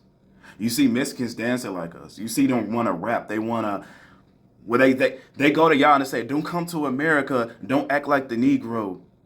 If you see a black person, stay away from them. We saw the videos of what they show to Africans. They tell y'all to stay away from us because we're thugs, we're gangsters, and we like to kill people. And that's really not true. They dump the guns in the neighborhoods. They dump the marijuana, the dope, and everything in the neighborhoods. And they use the music to brainwash our children to act like a thug and things like that. And now we see they are slowly pushing that culture over there to Africa. We see that's happening mainly in the West Africa. I don't know about the East. I don't know about East Africa. But we see that the way that they want us to be, is being pushed in West Africa. They trying to destroy that for the sake to get y'all resources. I already see the domino effect what's happening. But the thing is, they corrupted our cultures. They only put the negative side of who we are as a people, but we're kind and gentle people. That's how they took over this land, because we were kind and gentle people. We was accepting. We just gave them the gold. We showed them how beautiful our land was and everything. And they say, hey, these people are weak-minded. They are feeble people. So they said we was feeble by our mind, but not by our strength. So that's how they took over us, and they instituted Islam. I know some of y'all don't like Islam, don't like people talking about Islam, but the way I was brought over here was through Noble Jew Ali, and he studied under this guy named Al-Afghani, and his mission was to make a slave of the Negro under Sharia law by pushing it the new strategy of the new Moors that was coming over, the new mindset of the Moors that was, you know what I'm saying, that was coming over here, the ones from Morocco. Then they made the new Moors that was spreading the Islam on the Moor Science Temple. So therefore, they know the Arabians may potentially take over America one day. And since you got a lot of people that's practicing the Muhammadan religions, and under Islam, you are already a slave ready to go. That's under Al-Afghani. Yeah. That's how that stuff came here. But we was not Christianized. We studied, we really had a religion of dealing with snakes, such as Quetzalcoatl, Amaru Khan, things like that. People call it snake religions. Some people call it draconian religion. We was practicing things like that, dealing with nature. But like I said, all this stuff is just nothing but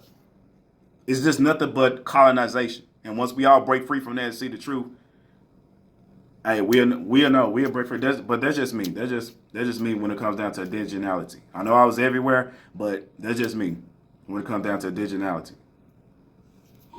Okay. So thanks so much, Lord Natural, for explaining all that. I think you're a great guest to the live right now. And I would like to talk about something that I have been wanting to interview the Americans about, the Black Americans for that matter, or the African Americans for that matter. So let's briefly talk about Black Lives Matter. It's a movement, right? So can we talk about the yes, Manok? Before you change the topic, I just wanted to add on some few things that Kufu said, and then maybe you can change the topic. No, if it's okay. we're not changing. So Manok, we're not changing the topic.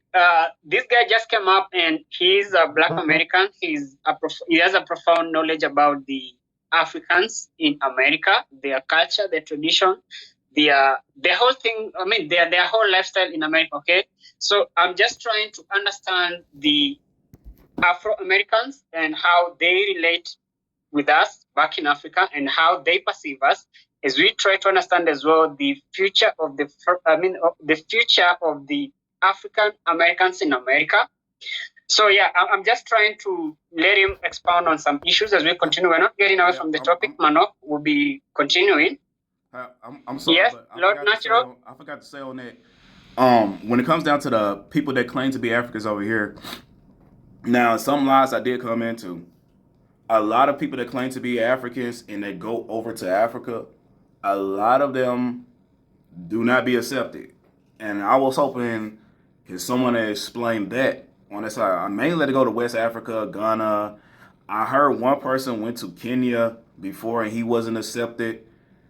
There was video. It's true. There was videos on it. They showed their experience there. Yes, they was accepted, but some people say you can visit, but you cannot stay. You could come here and buy, but you cannot stay. Know what I'm saying? But there was incidents of people getting kidnapped, people being unalived.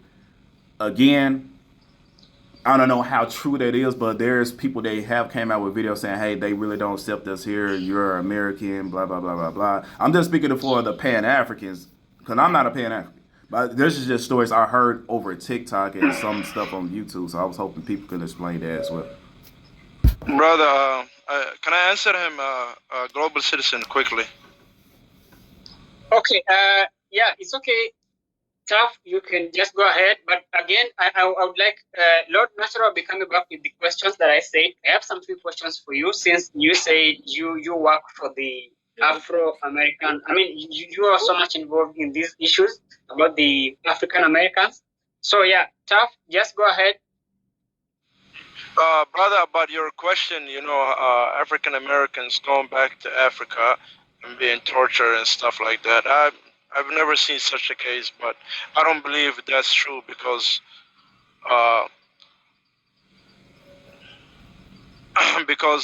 African people are welcoming people, brother. They are nice people. Everywhere they are in Africa, they are welcoming people, especially to another dark-skinned person or black person. And such a thing, if you have it, brother, send us the details to it because I've never seen that.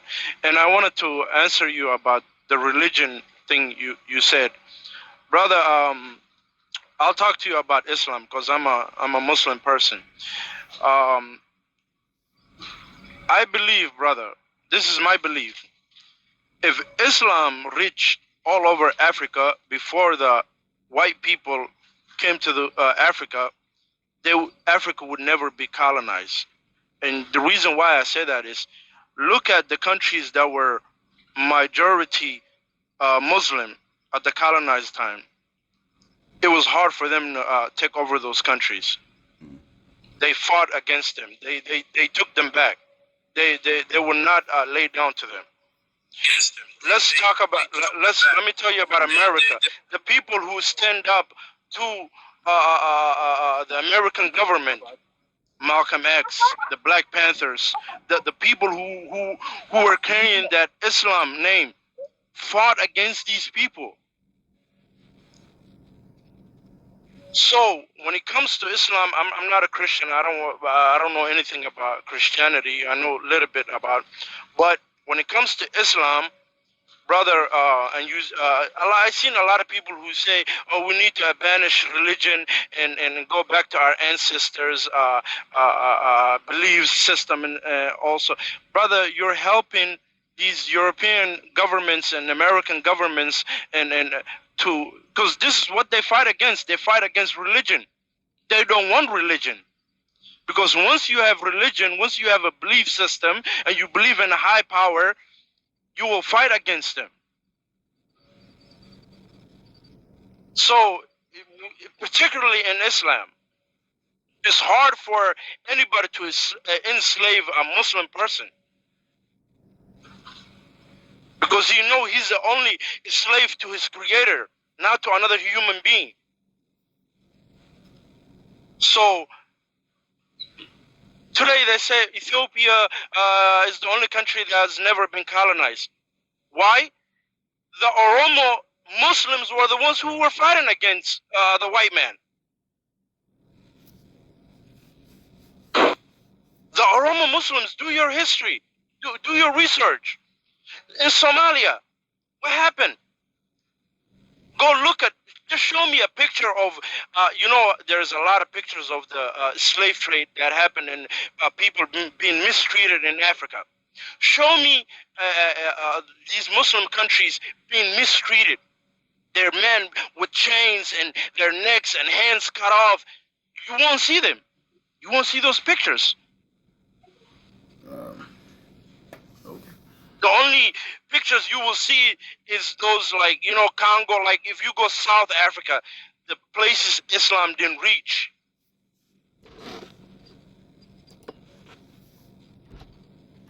And you can fact check me on this, brother. Okay, so Kufu, Okay, you are so- changing the topic, and that one it will bring another argument for another thing. Please, can we stick to the topic? And then after you are done, I just need to comment on some things because I'm seeing you are bringing a lot of errors on the first topic, and right now you are still doing the same thing. So I don't know whether you are done. Once you are done, tell me so that I just reply on some. I'm done, brother. You can reply. Go ahead. Okay. I'm done. Yeah, okay. First of all, when we need to go back to the case of identity crisis, you see where the problem is. I thought you were saying that the Somali or African don't have anything to do with identity crisis, but you gave good example, and this is what I always tell the people. You see, you guys talk of what we call East Africa. And thank God you have mentioned the countries that you have said East Africa, you see, and that's where history came in. East Africa is right now at the moment it's 7 countries. But if we look at the geographical location, there are more than 7 countries. That comprise the 7 countries that we already know. This, we say Kenya, Uganda, Tanzania, Rwanda, Burundi, South Sudan, and then we put in Ethiopia, Eritrea, Somalia, Djibouti. These are the countries which comprise of East Africa. But in your speech, when you were representing East Africa, you said that people from Congo say that we people from East Africa are not indigenous to the land. And then you start mentioning Djibouti, you start mentioning Somalia, you start mentioning Ethiopia. These are the people that you mention as East Africa. In fact, you are wrong about that one. You see, that's where correction need to be done. Because there are other people who like taking people away, putting themselves in. If you need to be specific about Somalia and Djibouti and Eritrea and Ethiopia, there's another way for you to exclude the rest of East Africa. You can call it Horn of Africa. In that way, I will not have claim on it. But if you all take East Africa and you put it into your head, remove the people of East Africa who are currently in East Africa, putting the history on your own side. Do you think identity crisis doesn't matter? It matters because you are removing me and you are putting yourself. Instead of putting yourself and you put me, because you got me there, you wanted to remove me and just put yourself, you see? And this is misconception. As I speak to you right now, Somalia are giving misconception about East Africa. Ethiopian are giving misconception about East Africa. Or let me just say, Horn of Africa is giving misconception of East Africa. They think that East Africa is only Horn of Africa, which is very wrong. Geographically or anything, it's totally wrong. You see, this is where identity crisis matters in. Second to it, you came to the point of saying that we never knew the term Bantu. They were called Jeren. Bro, you are educated. Are you really telling me that a person, me as a person right now, I should describe my tribe by the way I look, by my hair? That's a total lie. This name Jerel Way actually it's a name for people, just like the way I am from Dinka. Dinka is not my native name. I'm called Jeng. Jeng means people. But foreigners came and called me Dinka. I cannot call myself Dinka because I'm not. This is not how I define myself. So you claiming that Jerelwe was how they call themselves, Even if a child of primal one will not accept that one, that's a lie. Even if I don't have more clue about Ethiopia, that one is a lie. You will never describe yourself. If it was like that, then you guys would have described yourself as long nose with straight hair. But you did not. There's no one who will... I can't shut up. There's no one who will ever describe themselves by their look. That's a total lie. It's somebody who can describe you by the look. That's the second thing. Thirdly, claiming that East Africa history, it's all Horn Africa. This is where the problem is. We don't need to be claiming something which is not yours. You see, you say you talk of people saying that Nilotics and people from Somalia and people from this thing are all the same. No, they are not the same. That's a total lie. Because first of all, Nilotics are tall, dark skin. Somalians are average height. Ethiopian are average height. So they are totally different in phenotypes and whatever. Though Somalia and Ethiopian, they have phenotype of Nilotic stripe more than that one. Why? Because they were part of us, but they mixed with some other people. This is why they still have our phenotype. Second to it, about the DNA test. This DNA test that people are spreading, please people, DNA does not exist in Africa, let alone Sudan, or maybe Somalia, or this thing, or Eritrea, or Ethiopia. DNA is thing of European, and it's thing of white person. People are saying that my DNA trace. Whom did you test in Sudan? Which local tribe did you test in Sudan that shows that these are the real native? This one come from this side. You go and do your own DNA test from nowhere, from no whatever, and then you come and say that these people, they belong here. How do they belong here? How do you know that they belong here, yet you did not test the native? DNA thing even did not, it's still not known in Africa. Like for example, right now, if you ask 80% of people, they will say, what are you talking about the DNA? DNA thing is, it's not existing. So we please, when we talk of fact, we need to back up our facts with evidence. Why are we denying that Nilotics are not a native of this kingdom? Yet, like somebody on time, please mute. Yeah, why are we denying that Nilotics are not the native? Yet, in the pyramids, their culture are the one being shown. And we are talking about DNA that we don't know even. Nilotic DNA have not been taken. A proof even if you say about the book, it's written in the Bible, and it is even seen in the pyramid. Why would you deny such a very big, very big fact, and you talk of DNA, which is not known in Africa? Thirdly, you talk of slave, that if all Africans were Muslim, then they would have not been slave. That's a big lie. I myself, I know both the Islam and the Christianity. And on that point, that's why I was telling you, please, let's put Islam or Christianity aside. Let's put religions aside and we see where the problem is. You see, when you say like that one, that's a total lie, because one of the things, many people in Africa were not colonized, including the Nilotics were never colonized. They were never, like, for example, their land were not taken. The Maasai, their land were not taken. The Nilotic tribe in South Sudan, their land were not taken. The South Sudan was not colonized. It was only Sudan. Hold on. It was only Sudan which was colonized. Not every place in Sudan was colonized. No, there was some part of Sudan which was colonized. You see? So slavery never happened to all people of Africa. It was specific people, not all of them. Some of them were, some of them were slaves, and some of them were not slaves. So you terming all African as slaves, it's a total lie, because we as Nilotic right now, we can say that our phenotypes is 100%. We never mix with anyone. If we were slaves, then we would have mixed with other people. But the way our grandfathers look, this is the same way right now we still look, because we never interact with any foreigners. Few of us, yes, have interacted with them, but majority did not. So where in the world would you put the whole black as slave? The whole black has been colonized. Yet in Kenya, even the Kenya that you are saying, not all people are colonized.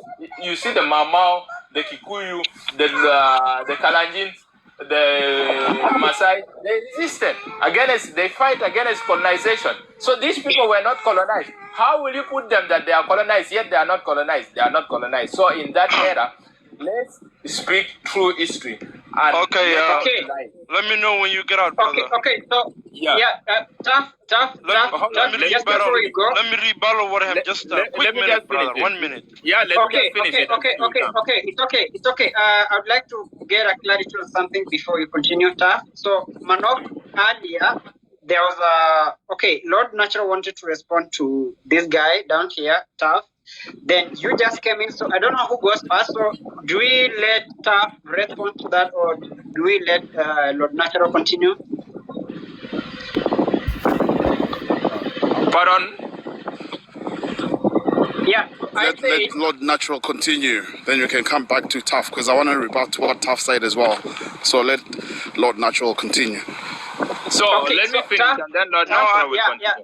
Quickly, can I just rebuttal Let with me just close he it, and was then talking Lord to me. Natural will Can I continue. rebuttal with him? Just 1 minute. Okay, Lord Natural, kindly you just speak afterwards. So let's just have Taff for now, please. Oh, so y'all want me to go, or is it somebody else? Oh, okay, go ahead. Yeah, Okay, sure. Go ahead, Taff. Brother, Majog, I think you misunderstand me when I said East Africa earlier.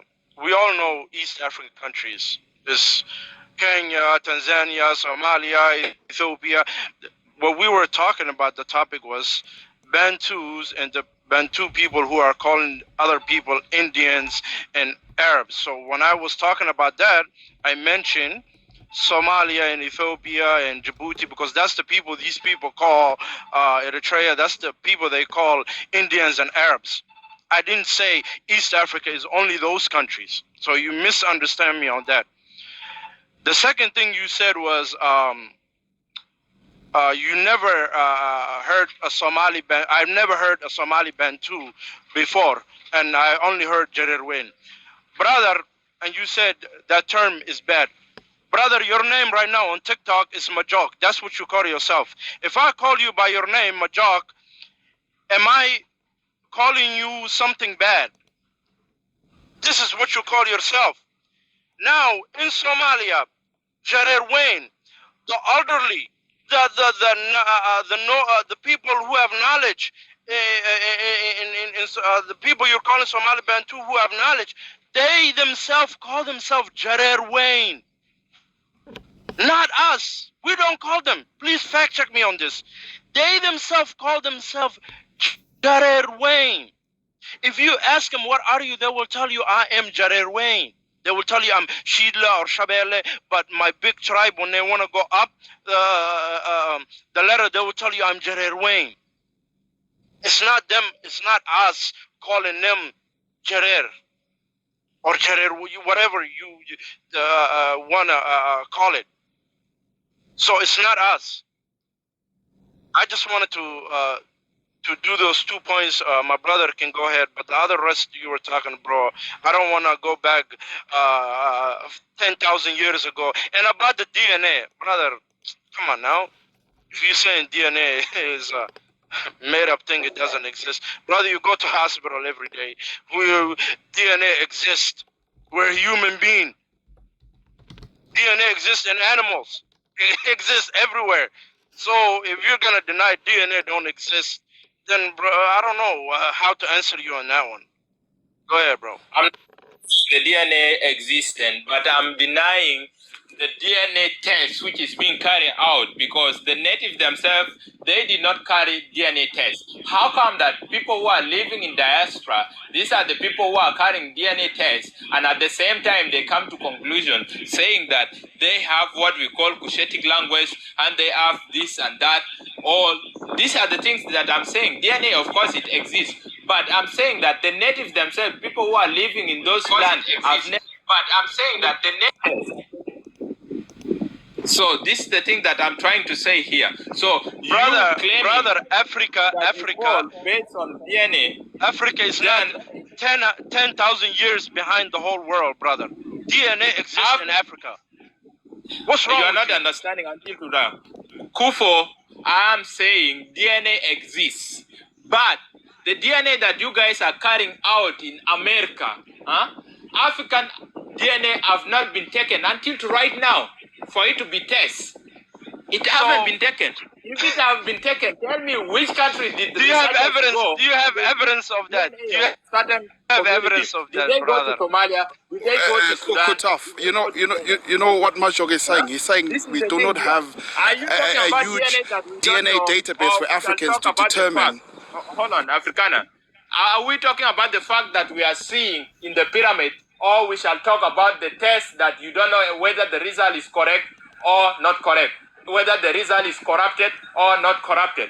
You are seeing it by your own eye. The natives are there in the pyramid, and you still want to talk with DNA? Why in the world would you deny what you are seeing?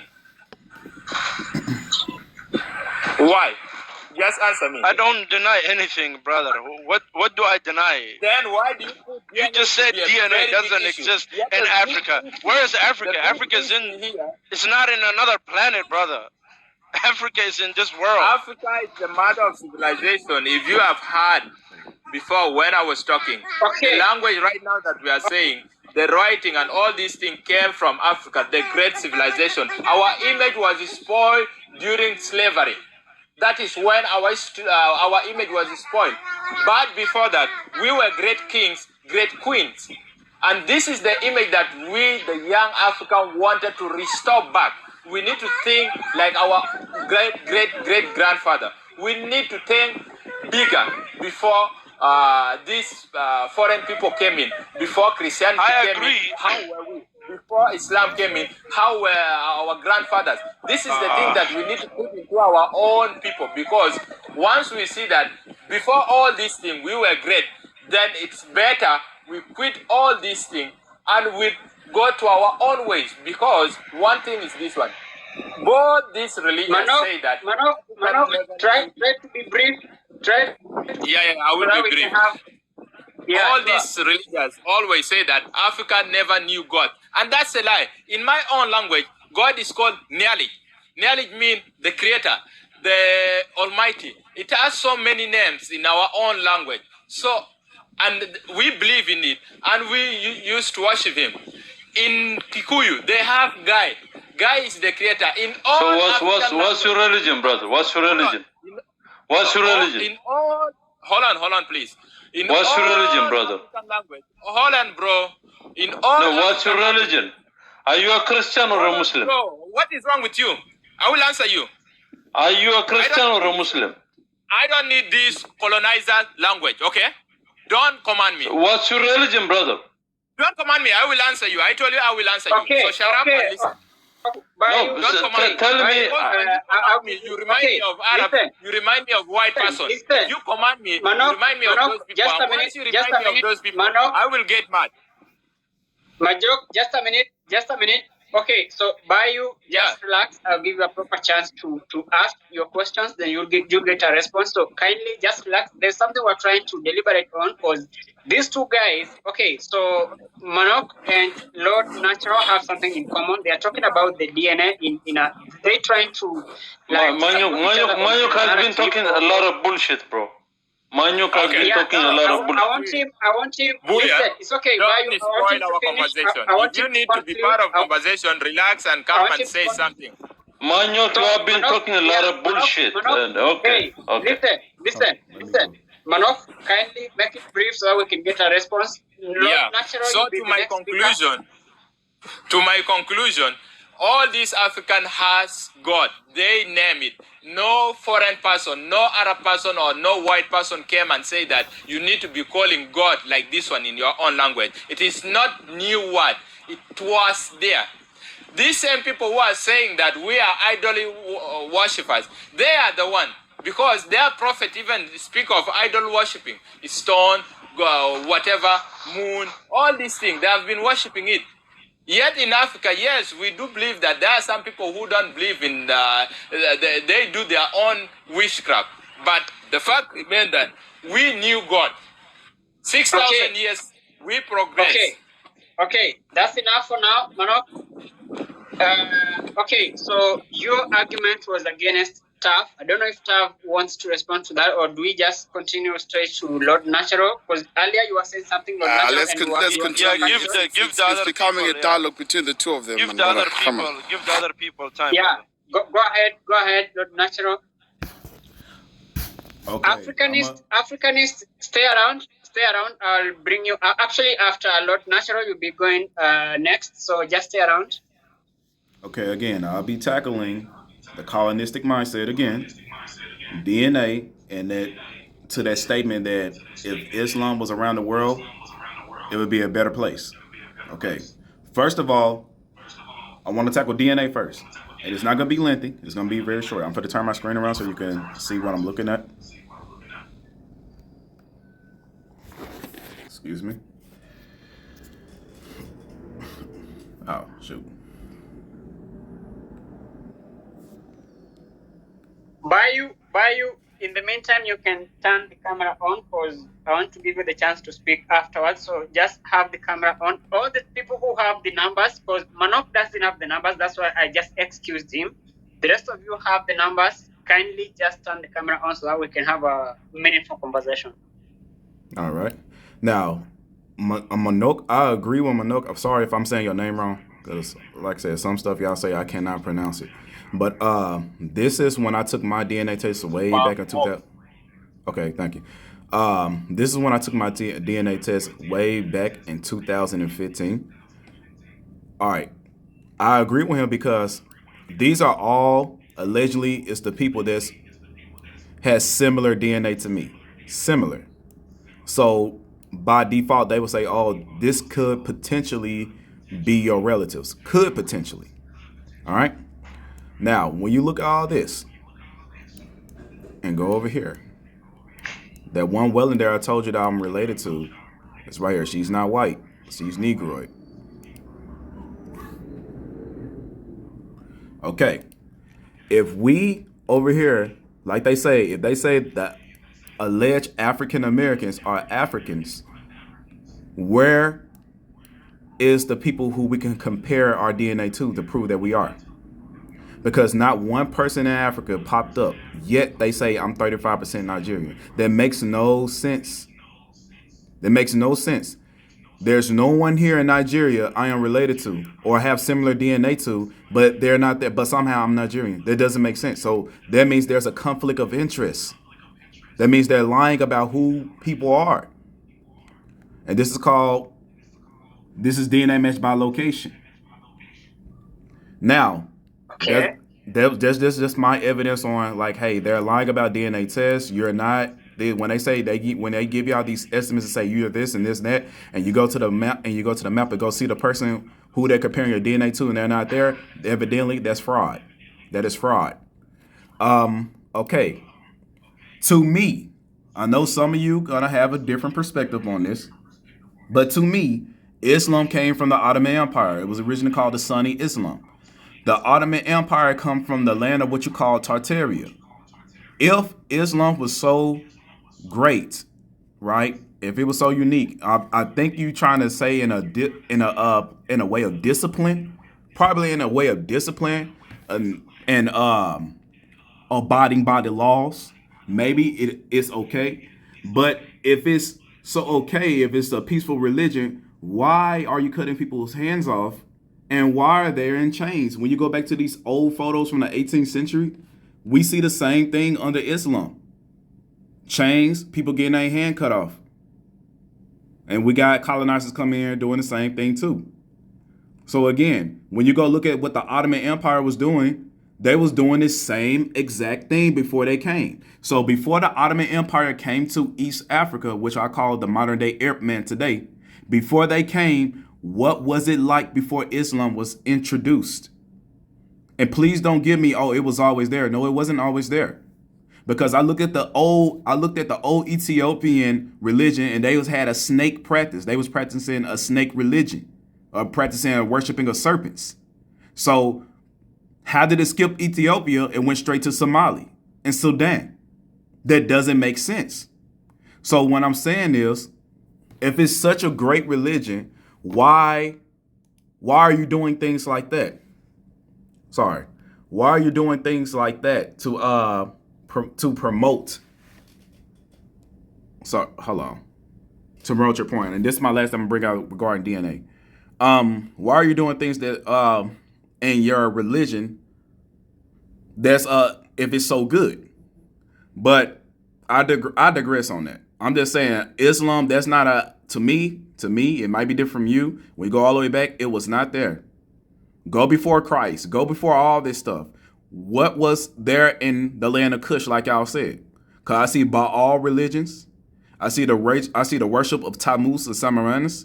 I see the worship of many different peoples and many different kings, kings that passed away and became gods. I seen that happen. So why are we uplifting the colonizers? Yes, the people, the Arab people that invaded Arabia.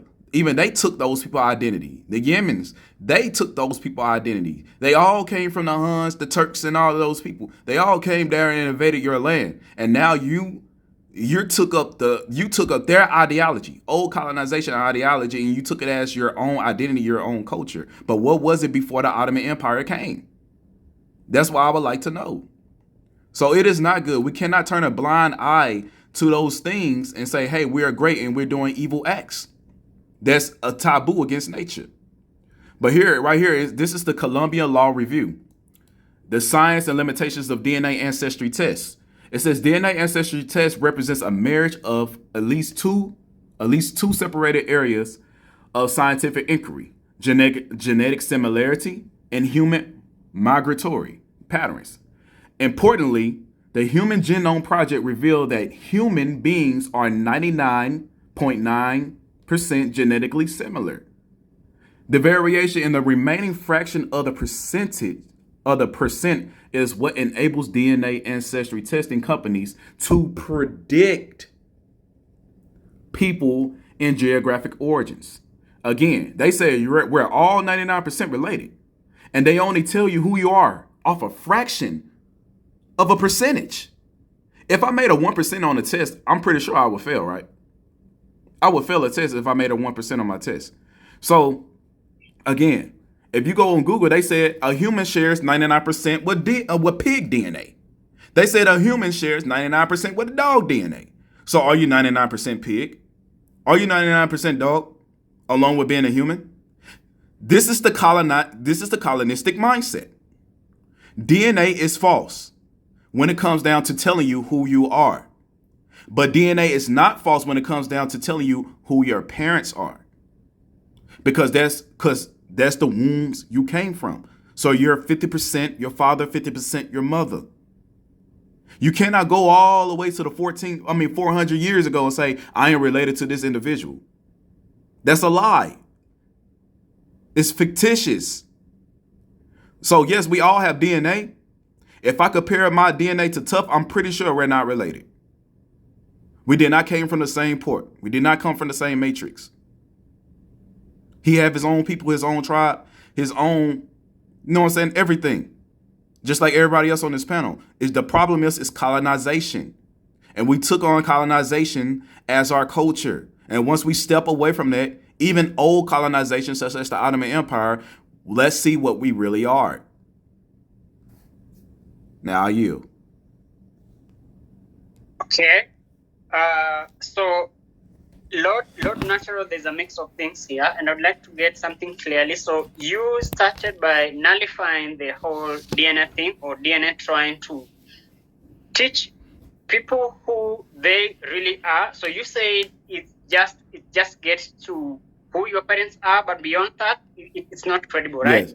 So yes, it's just all guess. Because, beyond it is guess. Yeah. So, okay, so I would like you to explain. So you started with DNA, then midway you introduced religion, and you said as well you don't believe in some religions. So why is the connect in that? How do you connect the fallacy in DNA test and religion? Where are the two connected?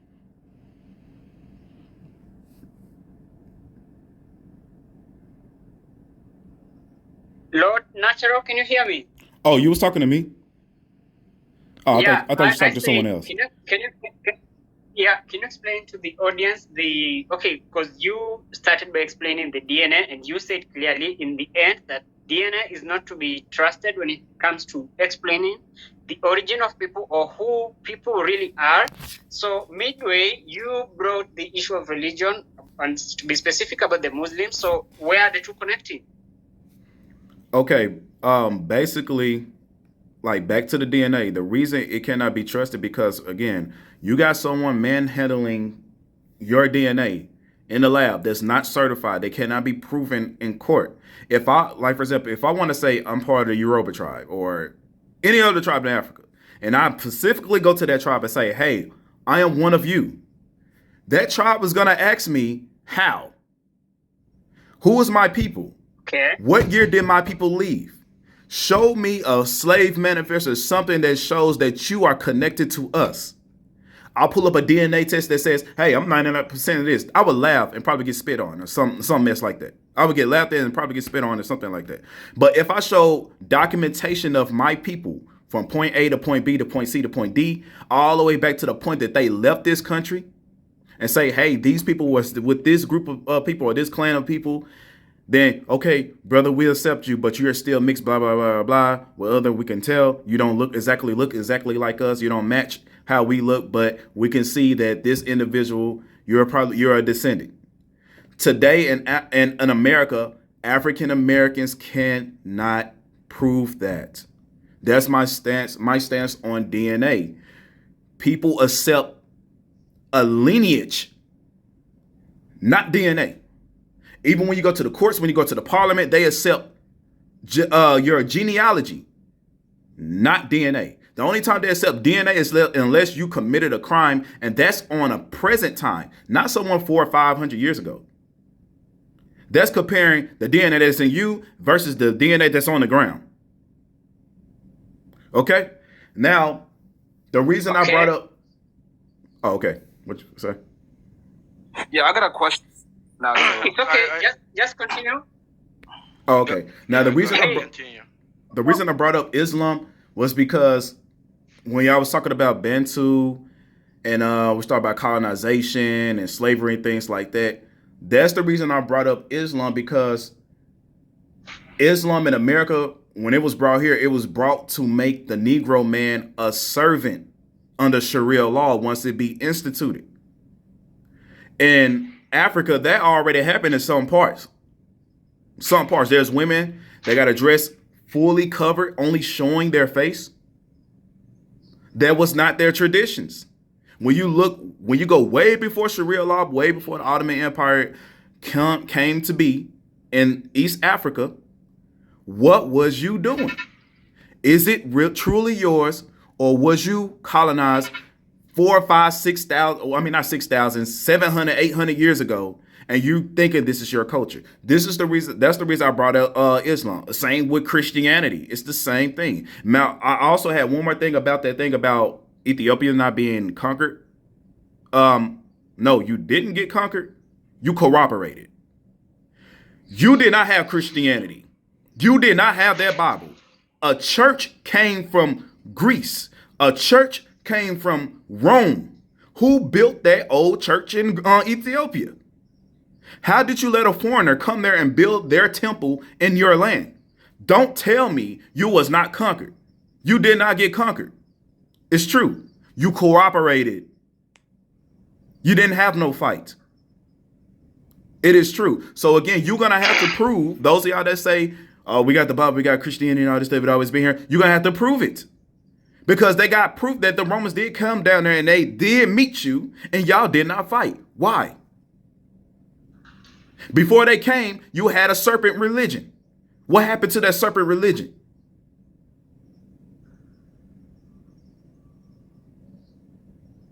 Nah, I yield. 1 minute. Okay. 1 minute. Okay. 1 minute. Okay. Brother. Okay. Yeah. Just a minute. Just a minute. Tough. Right now, all the panelists have the numbers. You guys. So can you have the cameras on right now?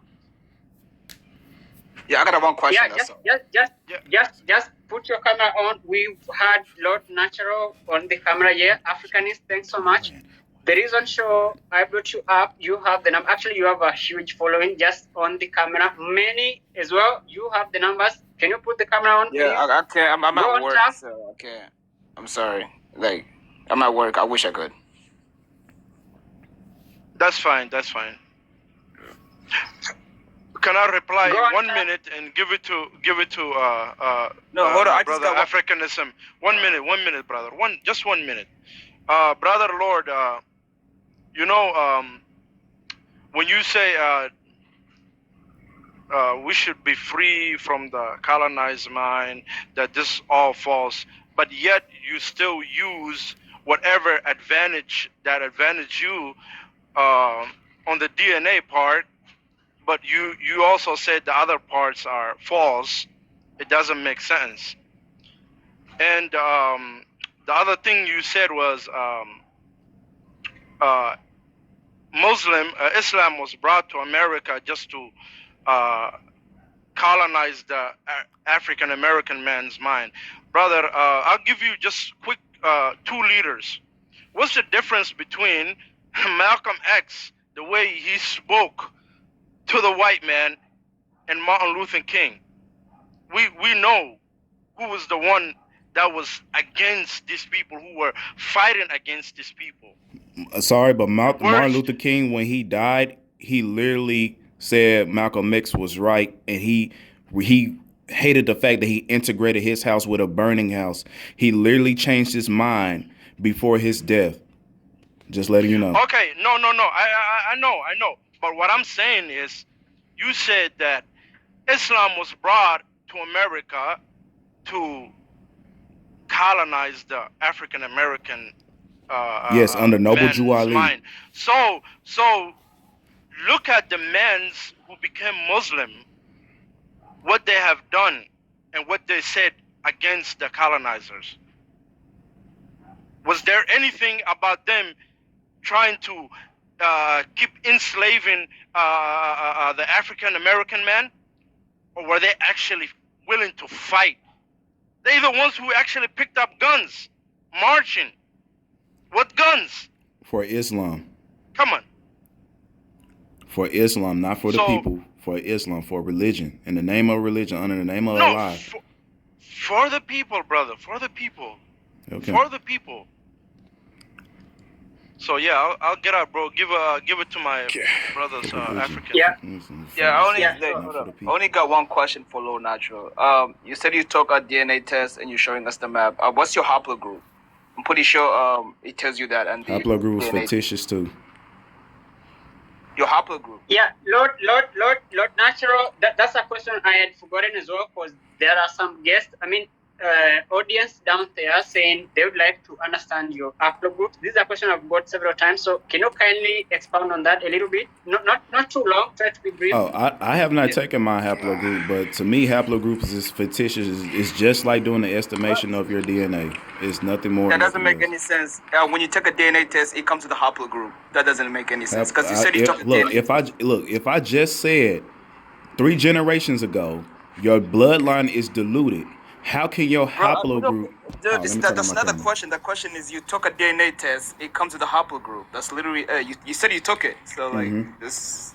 Yes, my Ancestry.com did not give me my haplogroup. It just told me my estimations. Every DNA test you take, it comes to the haplogroup. Have you took an ancestry test? Have you took a Yes, DNA? I did. Yes, Okay, can you pull up? Can you tell me? I'm finna go to Ancestry.com right now. Can you tell me the area where I can go to look up my haplogroup? I took 23andMe. I don't know how the website works, but I'm pretty sure they provide. What's it called? They don't, sir. They don't. I can literally show you. They don't. Oh man, this is. You think I'm lying? Let me turn my camera on. I'll show you. Yeah, sure. Yeah, before that happens, let's have Africanist. Money, it's okay. Hey, Money. No. Okay, just stay around. I'll give you the chance to maybe battle that or challenge that. So just stay around. At this time, let's have Africanist. Global, you know what? Because it's just showing them on the screen. Yeah, just let him show. Just allow him to show them. Then I can come in so that we can move on without going back and forth. So yeah. Okay. Okay. Thank you. This right here is all they show. I'm on Ancestry.com, and this is all they show. They just show your DNA results, which your estimation, your DNA story. I could click DNA story, show you what it shows. And then show you your estimations. That's all it does. It show you, that's all it shows. Cause no, hold on, go back to the screen. You say Nigeria, right there. That's the estimation. Right, that's not haplogroups. Cause before you said like it did not like show yes, the marks. you cannot look. Nigeria wasn't created until 1897. Let me finish. Let me go back. I'll let you look at it. Can you please go back? Because that's what you want. Because look. No. Look, the panel, look, what you just did, you trying to play games. Bro, what you just did, look at it. Look at it. Let's give it to your potato, bro. All right, now where does it say haplogroup? Where does it say the haplogroup too, bro? Where does it say the haplogroup? Because before you said, listen, because before this you said that it didn't show like any part of it doesn't show a haplogroup. This is an estimation of your DNA. Nigeria, it just tells you your locations. That's it.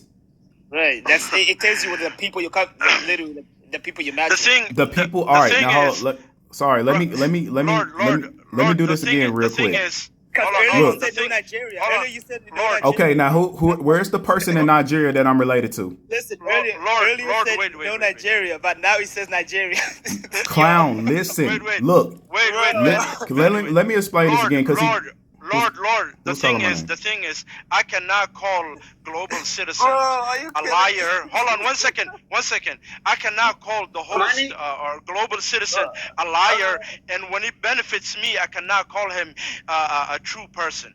What you're doing is you're debunking the DNA thing when it doesn't benefit you.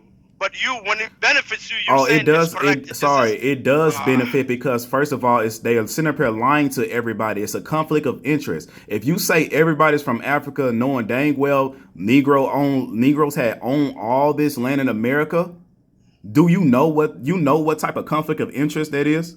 That means mass corporations will owe the Negro population an exceedingly amount of money. The government will owe the Negro population an exceedingly amount of money. Damn near the whole Americas will owe the Negro population everything. That's why they gotta say, hold on, let me finish. That's why they gotta say, hey, you come from another location. That's why.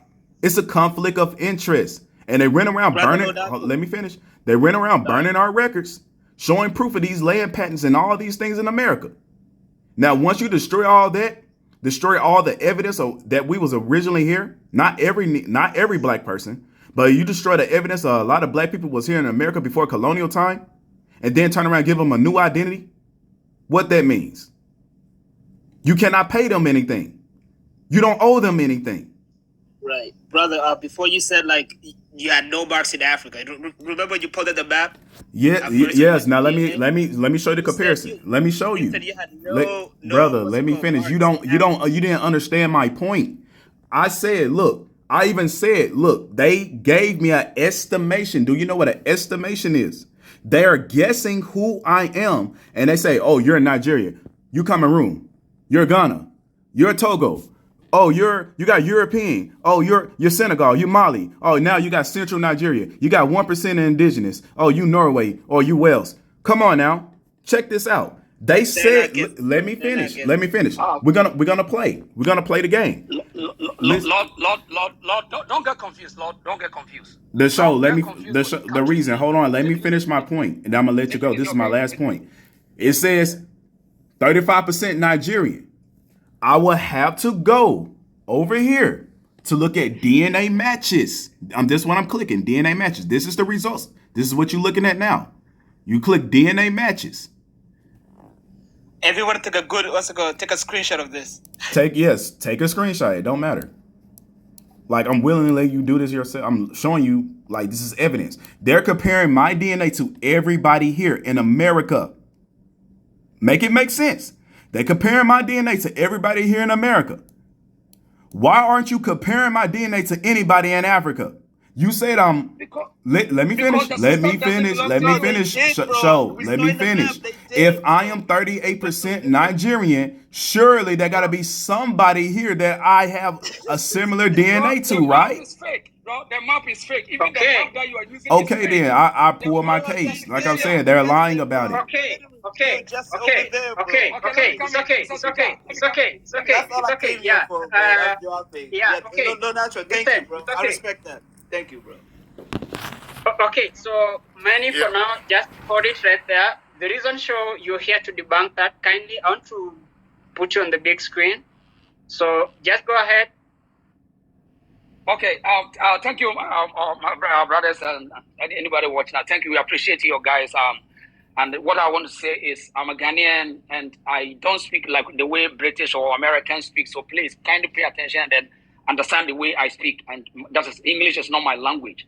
Now, this is how the European colonizers want the African descendant, the so-called the word African descendant, to behave. This is how they wanted. They get us into their conversation, they confuse us, and then we battle ourselves. This is the seed that they sowed 500 years ago. So now we have to pay the price today. I don't blame anybody. I don't fault anybody that we have to come to this kind of confusion. That's not the way we want it. But now this is the case. Our brother here, Lord, take it easy. Anything that we are using it today, we must bear in mind that it does not belong to us. Whether the language, whether the map, the geographical area, nothing belongs to us. And somebody's interest set these global standards and global institutions and all these platforms. So let us not confuse ourselves that I want to do research in the spectacle of British or American. Now, the search engine that you are going to use to do this research is somebody's interest. It's somebody own it. We must not forget that. Now, whether you want to use Google, Wikipedia, any archaeological proof to find anything for your own generation, that's a problem. So now, I am talking as a person that I have a skin color and I have certain genetics and a certain blood related to some people like our brother Lord here. It does not come with any DNA. The European will tell you it is called DNA. But there's something between you and I that relates each other. It connects us. That is where our great ancestors, we use that. We can use the sun. We can use the sound of the bird or a certain animals in the bush. That can help us more than what the oppressors did to us. Now, our Lord, my brother Lord, do not confuse yourself about a genetics where it is being determined by a map or a scientific proof made by these same people. Because the same thing DNA that you are talking about, it's somebody who created the DNA. The DNA cannot be functioning unless human beings operated it. So somebody operated the DNA. And the machine that you are using, somebody operated or invented it. So that's another thing. Now, I see Lord as my blood to the standard. When you say you do DNA test and the DNA test tells you you are from here, it is humanity. I want to use the right word for my people who are from English to understand. It is an empire.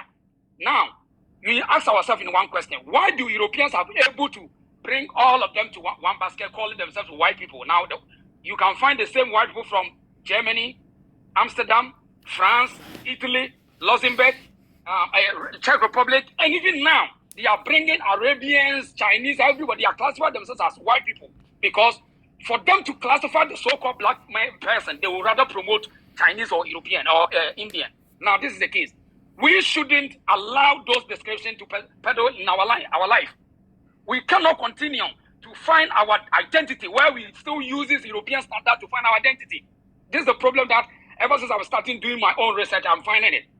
Whenever you want to do a research and you want to use the European standard, you become confused. This is the problem that we are having. So when you are born in America, born in Britain, the only thing that the education that you got is to use the same system to prove your point. And at the end of the day, you become confused. Now, if we want to find ourselves, it's a group of people trying to dominate a certain area, a certain land. This is where America has able to bring a lot of people together in one position, calling themselves United States, with different people, yet they are one people. They call themselves white supremacy. If you go to Europe, America, whatever, Australia, they say we are the West. It is what? It is human domination. To you and I, what is our purpose in life? Do we want to dominate people and pursue them with our own ideology, or we just want to see that I'm a black from Nigeria, Ghana, Togo, whatever? Meanwhile, all these names are fake. It is artificial. Okay, that. So you have an identity with me, not because I'm a Ghanaian or a Nigerian, because the word Nigeria has a meaning. The word Ghana has a meaning, and humanity is beyond names. Humanity is beyond names. So anytime you want to find your brother and you use a Ghanaian, Nigerian, Togolese, then there's a problem. We have a problem. So I cannot go to America and then I call them African American. I am taking them, I'm telling the whole world that they are different from me. Because Africa, the word Africa itself have a problem. We can tell. When did Africa, a human being, people in a certain land called Africa, when? They have a date.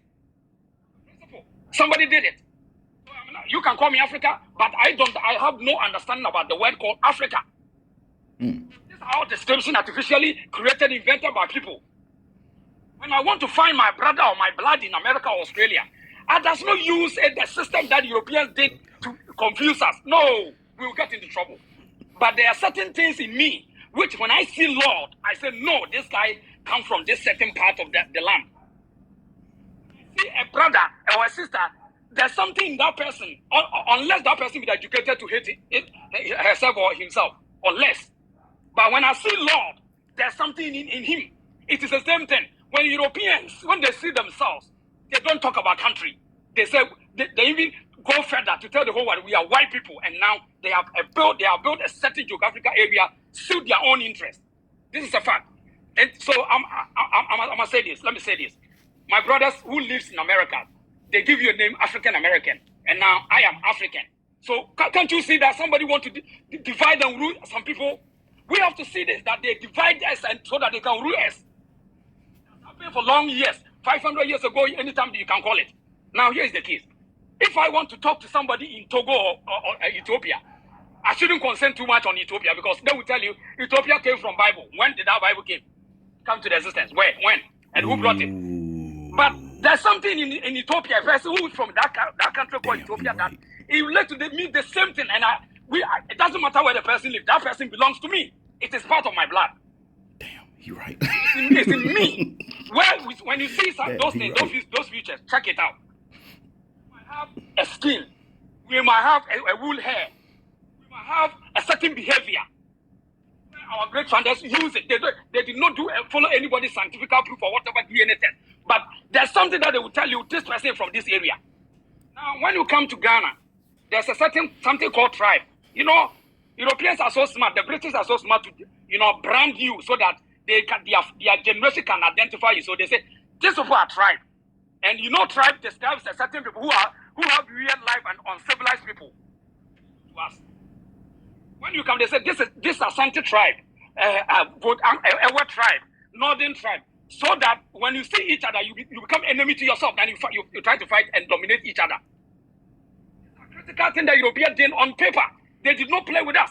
And even early years, the bond of 1844, going to the Germany and the Berlin conferences, these are early stages. But long time ago, they did that so that they can understand these people to control them. Not today, for their generation to come, we will still be under control.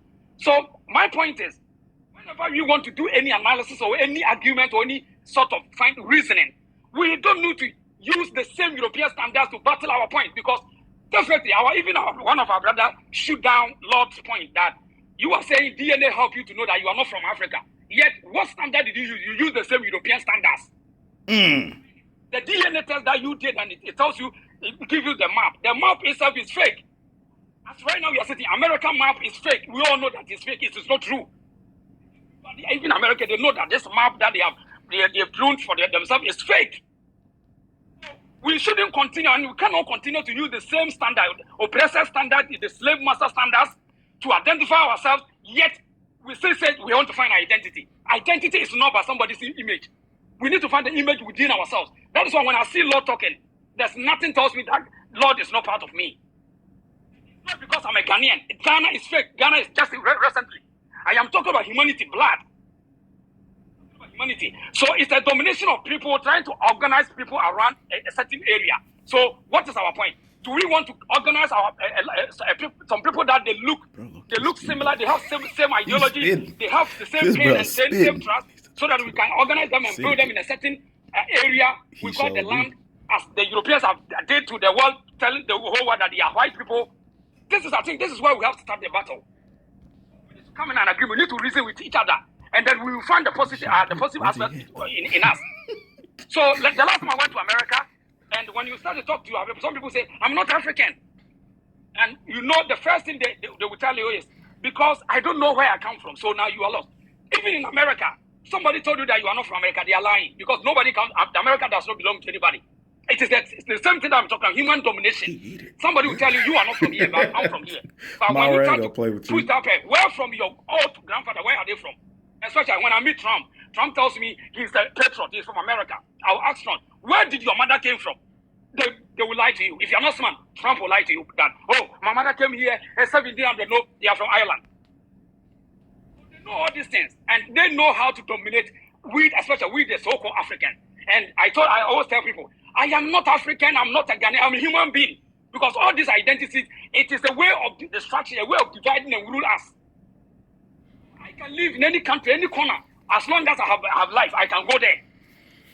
Now I think the best approach for us to solve this problem. We cannot continue to use their standards and then we want to disprove that. We will lose. We will lose the battle. That's why the Chinese were able to move away from the European conversation. And now, the last time I went to China, when I have lived there 3 years, the last time I went there, they have started re-educating their young kids from school, grade 1, to tell them that even on the pyramid in Egypt, they said it's fake.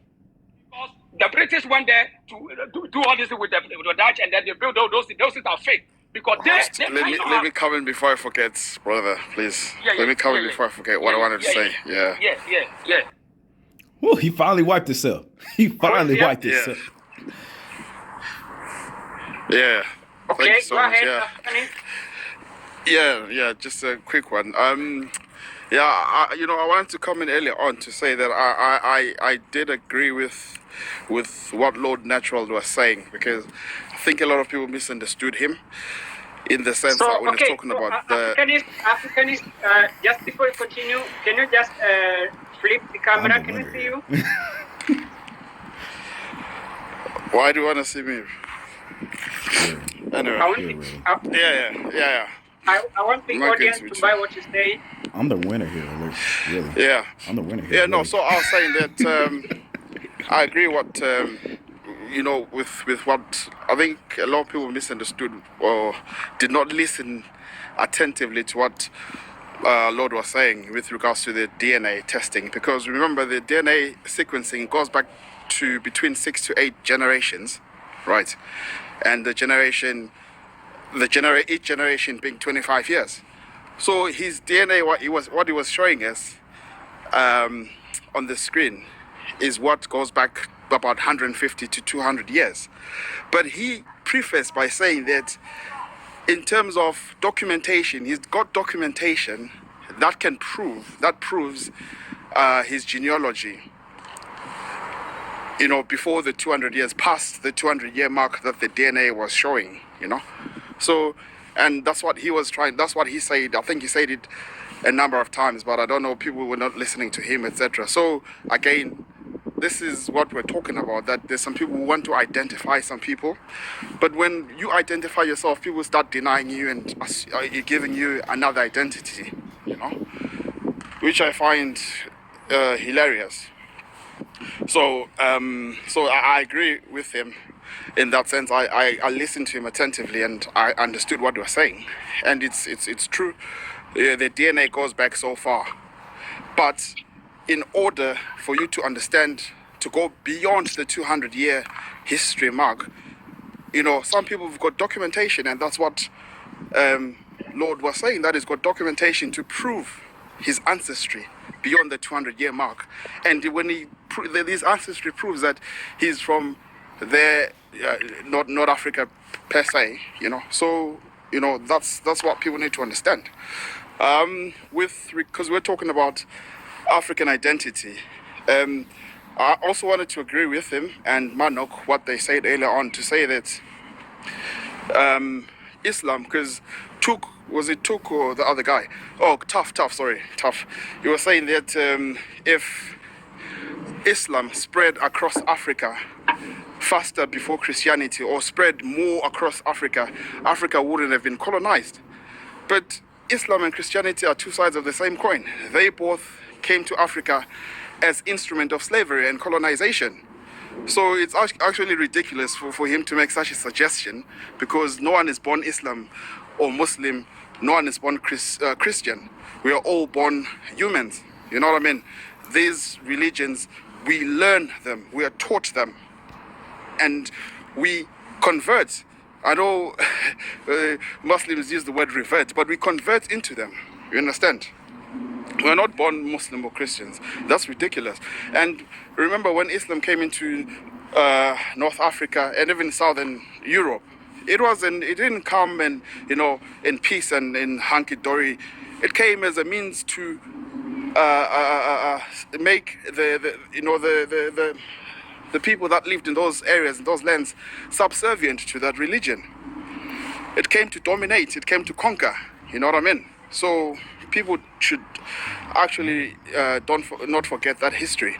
So my point is that we as Africans, we cannot identify ourselves through the lens of any religion, be it Hinduism, Buddhism, Christianity, or Islam. Because all those religions, they're foreign. They came from elsewhere. We had our own religion in Africa. We had our own varying religions depending on which tribe or clan or which area in Africa you came from. Some of our ancestors, they used to worship the sun. Some of them used to worship the trees. Some used to worship the land as we know it, the earth. So if we're talking about our identity as Africans, those are our identities as Africans. These other religions or systems of beliefs or whatever, lifestyle or sort of choices, they came as a result of colonization and slavery. And I always say that any person who identifies themselves as a religion first, they have, I've got a serious problem with them. And because that's where all extremism comes from. You look at the extreme side of Islam, it's because people identify themselves as that religion. And so when you say something bad about the religion or their God or their object of worship, it's like you are attacking them personally, of which that's not the case. So people need to understand that you need to separate religion from yourself. It's good, to have a religion in terms of you wanting to, have self-discipline, be a good person, coexist peacefully with others, etc. It's good. Islam has got, the hadiths, they teach you good stuff. Christianity does as well teach you the good things in terms of, the commandments that it has, etc. But we can never fully become who we are as Africans as long as we solely and primarily identify ourselves through a religious text, be it Christianity, be it Islam. So I totally disagree with Tough when you say that. And as Africans, we need to know that this is who we are. We're Africans first and foremost, and religion came. You know what I mean? So if it is that we identify ourselves through a religion, why didn't we as Africans, as we now travel, why didn't we take our religions to the Americas? Why didn't we take our religion to Europe, to Asia? It's because, we knew that our religion is our essence, and you don't want to change anyone to become who you are. Let people be themselves. You know what I mean? So that is my point. I will land here for now. Okay. Thanks so much, Africanist. I would like to have Galma as you continue. Okay, the reason you would like to... I just want to say something. I just want to say something to what You trying to go again? Okay. So yeah, sure. Reason show, just a minute. Okay. So you go, then afterwards, Galma, be ready because you're next. Okay, So I'm saying, what I just want to say is that most of our brothers and sisters who always want to use religion to define our blood lineage or our bloodline, we don't blame them. It's all part of slavery mechanism which they use to divide and rule system. So there's no one was living in Africa with the so-called Christianity or Islam. They know it. It's just an education. So we have to have time for us to reason with them, because when you go to Saudi Arabia, the way they behave is not the way the African Muslims behave. So it tells you something. If you go to Israel, the so-called where Jesus Christ comes from, the way they behave, even there's not the same the Christians in Africa behave. And in fact, no one has able to accept the African religion. So this is a fact, and we need to understand that it is part of the education system. But we have to reason with each other for them to also understand that you are human being before religion. So that means there's something some way. And we need to find ourselves. But that's before we can find religion. And even in fact, the Arabs, the type of behavior they have against your skin color is worsened. So it tells you, if you belong to these people, they won't treat you the way they treat us. So we need to find ourselves. Thank you. Somebody can come in. Yes. You can hear me? Yeah, brother, can I get 1 minute? We can hear you, Galma. Tough. You be next. So just stay around, Tough. Let's just have Galma for now. Oh, okay. I'll give it to brother. Can I just get one minute to reply back to Africans? Just 1 minute. Brother, okay. About religion, brother. Before Europe and all these other countries got the religion, Africa been had these religions. It's not a new thing. I don't know why you guys think the white man brought this religion onto Africa. I want to talk to you about Islam. Hold on. I want to talk to you about Islam. Brother, the first community of Muslims was in East Africa. When the Prophet ﷺ brought this religion, the Arab people didn't want him around. His followers fled to East Africa, like 100, I think, less than 100 people. Islam was never spread by the sword. People accepted the religion quickly. And the proof is still today. The priests of Christianity, the Hinduism, they are becoming Muslim once they read the Quran. Today, every day, go to your nearest mosque. Every day, a Christian person is becoming a Muslim. But you can never show me a sheikh that's meaningless. Or somebody that's that is becoming absolutely Muslim. meaningless. People change their tastes. People change religion. People change political views. That's meaningless. I know you Muslims, you always say that everyone is becoming Muslim. I'm telling you, that is meaningless. That's got nothing to do with the truth. You know what I mean? So I'm saying to you, you literally said the Prophet, peace be upon him, he brought Islam into Africa. That's the talking point. He brought it into Africa. Simple. It was my turn, bro. Okay. Go ahead, Galma. Yeah. So guys, thank you so much for giving me this opportunity. I would like to make this thing very simple and very straight to the point. And forgive me if I'm going to be arrogant or ignorant on this, but it's only a fool who will have to get into a laptop or an internet to know their ancestry or whether they are purported to live in a certain area or in a certain place. African societies, we've been relying on one form of history, the history of memory. We never had supercomputers. We never had those technologies and everything. But we had oral history was something that really defined how we identify our lineage. For me, I come from the Oromo community, and I can trace my lineage up to 10th century. My name is Dida Golo Galma Dido Doyo Dambala Igu Kute Bere Dahe Galgalo. the final name, I've been told by my elders that these are the names, these are the lines of your lineage and your relatives. So and so told me so, so and so said to so. When you go to a country like Ethiopia, the Oromos are living under leadership of what we call the Gada system, G-A-D-A-A, where everybody can easily trace their lineage in centuries and years back in time. Yes, you can trace where you came from without going to Google, without going to, I don't know, ancestry.com, countries. I live in Kenya.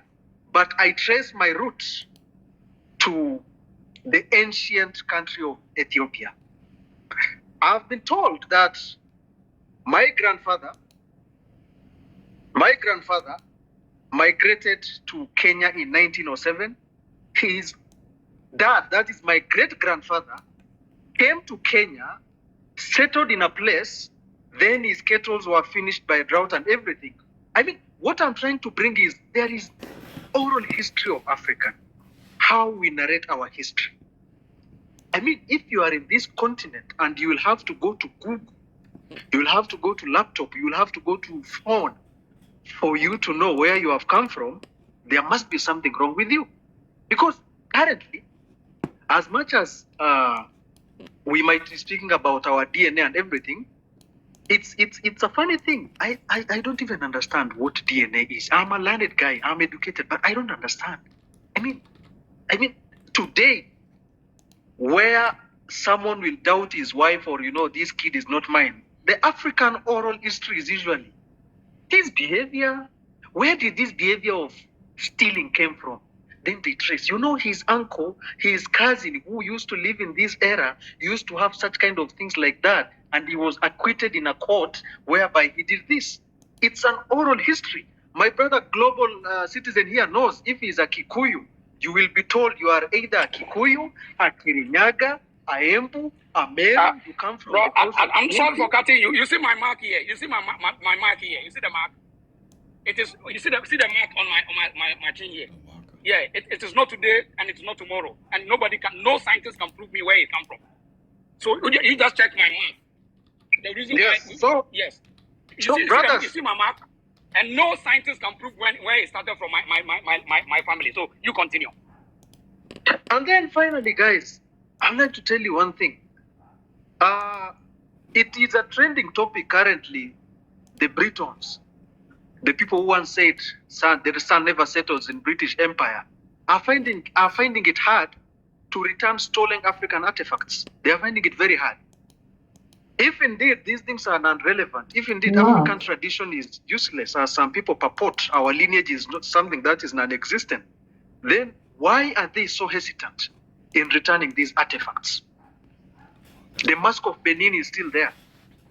The remains of the Prince of Ethiopia is still there. If indeed then we are some rogue, uncultured, useless people, why are they keeping our artifacts in their museum? And secondly, guys, look at this programming I would like to tell you. Today, an African society will tell you, and I will repeat, we usually say it takes the whole community to raise a child in Africa. So if somebody misbehaves, if somebody does that and that, they will definitely know whose son is this. My brother, if you're an African and you have to go to Google and you have to go to, I don't know, Wikipedia for you to know your roots, there is a big problem with you. If you cannot trace your ancestral roots at least 10th century back, there must be a big problem with you. That is a big identity crisis. And if you are busy here calling yourself Johnson, Alanson, Gibson, Dixon, Watt, John, Watt, no, those are not ancestral names. An ancestral name will be known. You are either Kinta, Kunte, Watt, Keita, and everything, and you can be able to trace your roots. Very easy. If you can trace up to 10th century, you will be so easy. Look at my brother Reason Show. The funny thing about the West, they call it in America the American Civil War. in 1865. It was never a civil war. That was a clan war. Clans fought. Who told you? What kind of civilization? That was a clan war. But they told you in history, it's a civil war. In 1918 and in 1945, when Europeans fought, they said it is a world war. But they fought, the Germans and the British. I mean, Africans, we were never involved. But they said, this is a world war. My brother, my ancestors never fought in that war. Why are you saying world war? This was just a tribal war where some Germans came and, fought with one another. They killed millions amongst themselves. And that's how they have been living. So there are some critical things that we need to understand here. If you are an African and still you rely on written history, just know you are out of line, because the true foundation of African ancestry and history is oral history. It is my brother Reason Shaw. His dad was born here. His great-grandfather was here. His great-great-grandfather moved from this place to this place. Look at how people identify seasons. We don't say 8 o'clock in the morning. We don't say 9 o'clock in the morning. Today, if I'm going to ask my grandmother, she says she was born she says in Oromo, Gaf Waran Kuran. Waran means during the time of the war, the Great War. And when I remember that, she will definitely go back to as far as 1918. She said that was the time when some white people fought. I was born in that time. And some will also say, I was born during a rainy season where many people died. Someone will be able to know the season. That is how you can trace your route. Today, up to now, my elders can just look at the alignment of the stars and the constellation, and they will know whether it is going to rain, where it is going to be a bit dry, and how the patterns will affect the flow of pasture and water. They will know. This is something we've been doing. I don't know. What do you mean by development, that someone will just give me an African country? And for your information, there were no maps in Africa. Remember, the maps in Africa were post 1884, 1885. Just some confused people who came up and they said, divide this area, divide this area. This is called Nigeria. This is called what? There was nothing like that before Africa. We used to have the Buganda kingdom, the kingdom of Axum, the Mandinka Empire, the Shona and Debele, the Zulu and Xhosa, the Oromo, the Sultanate of the Somali people living together. That was how we defined. So if you will come up on Google and you will say, I want to know my roots, my brother, that will be a joke if I will be told there is a bit of mine that is in Sweden. That is a joke, because none of my grandparents have never even traveled to Sweden.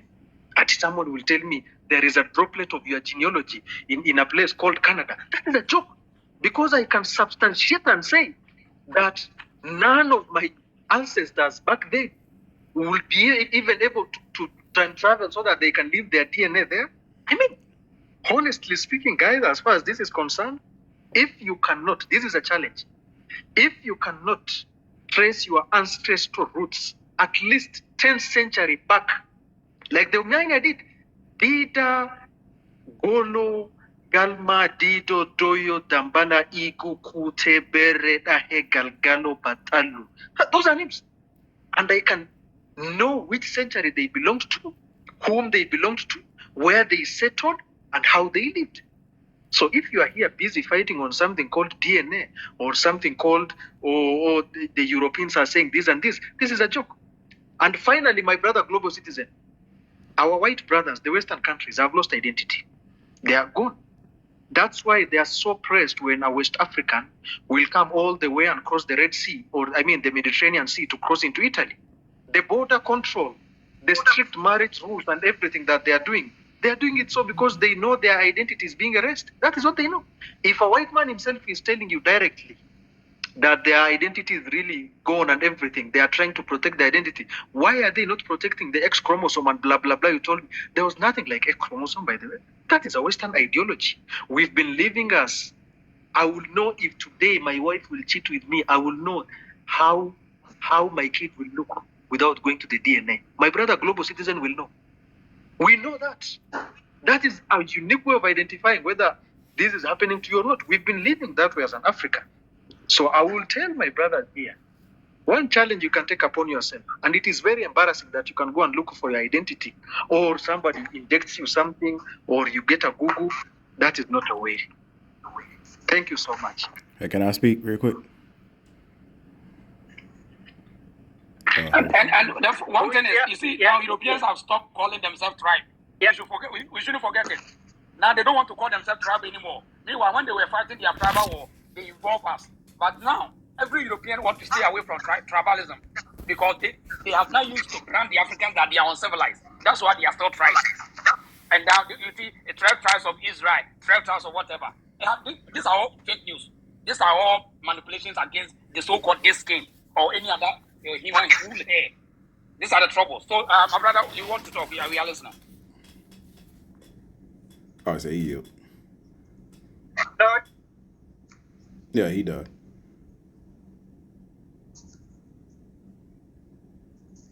Okay. I'll agree with you on Gualma, and also the Reason Show. I agree with you too. What I see, Gualma, is that again, I might be saying your name wrong, but I'm trying my best. But what I understand is that people lost their common sense. People lost their common sense. A lot of people lost their common sense today. Yes, you can look at a child and say, this child belongs to who and this child belongs to who. We don't have to go to no doctor and say, hey, your wife was cheating on you. Here's a DNA test to prove it. You don't have to do all of this stuff. It's our people depend on the Europeans' way of life so much they lost their common sense. You don't realize you are the natural people of the earth. Earth gave you everything to decipher what is right and what is wrong, what is fictitious and what is not. But you say to use a computer is a fool. I agree with that.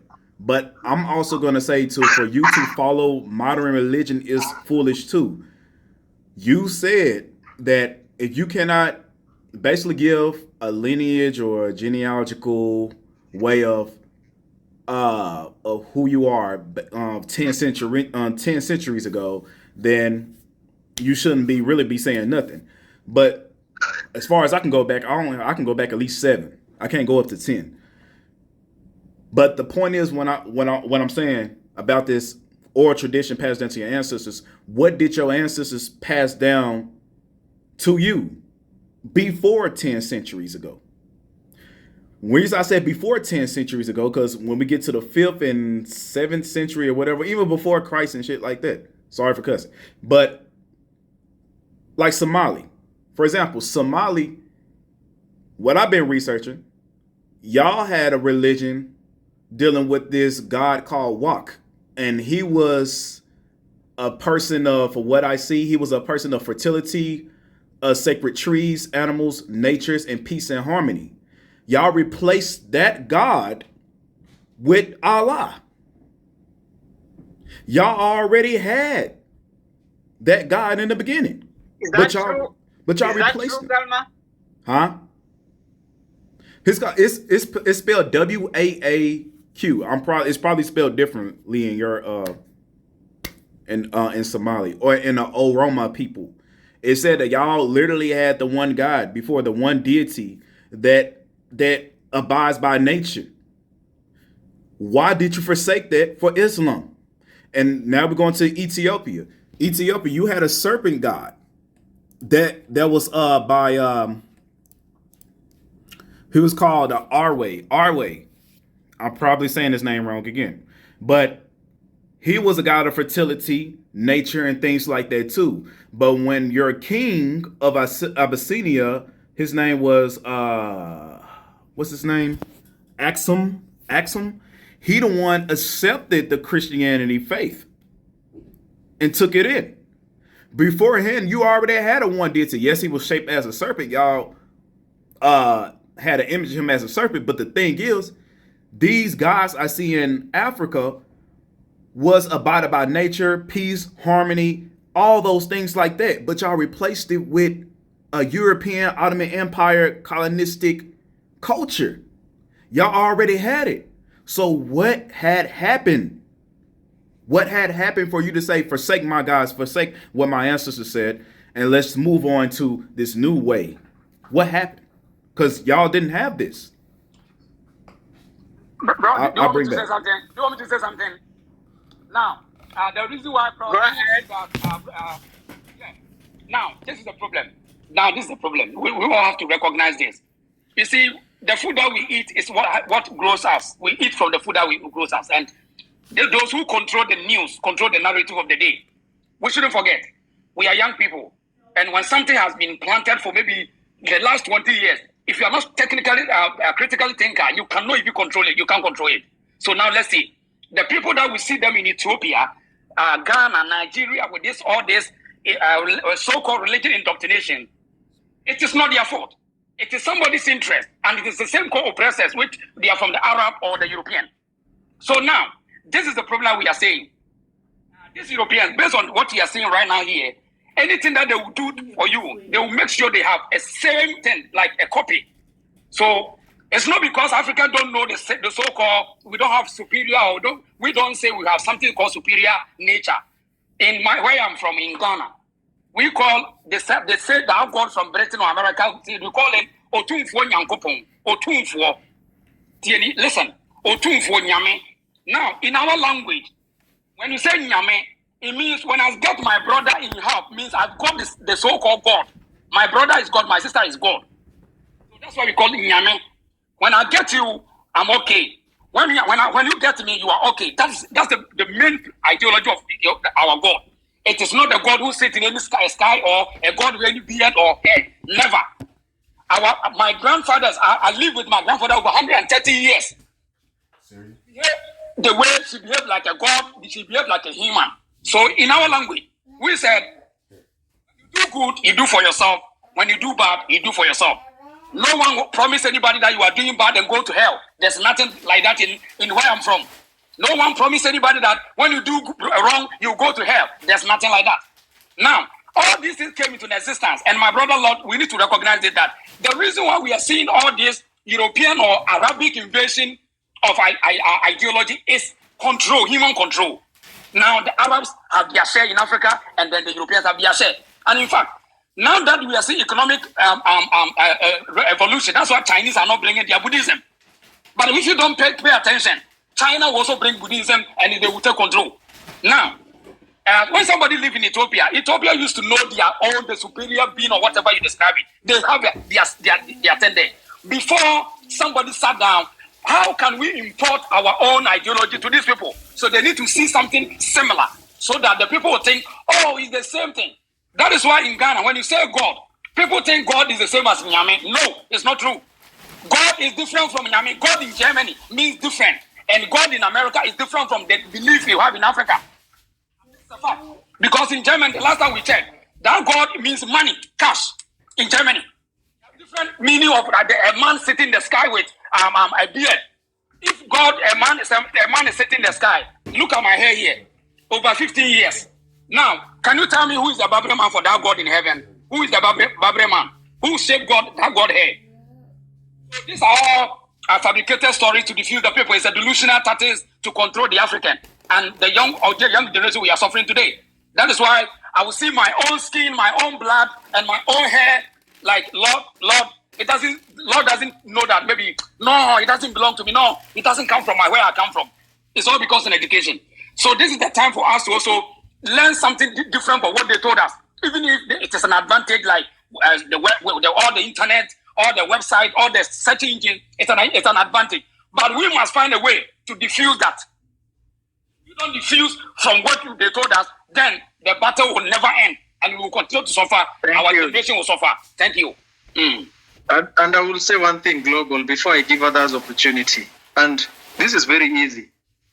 And this is contemporary. If you as a man or a woman, you need to go to a hospital to know whether this is your child or not, there must be a big problem with you. Yeah. You must have a very big problem. You might think you are educated, but there is something missing in your mind, honestly speaking, that you can't know that this is your child or not, or this is somebody who is related to you or not. I mean, we've been doing that in Africa. I know of one case in my community where elders just sat down and, they were able to trace whether this was the legitimate child of these couples or not.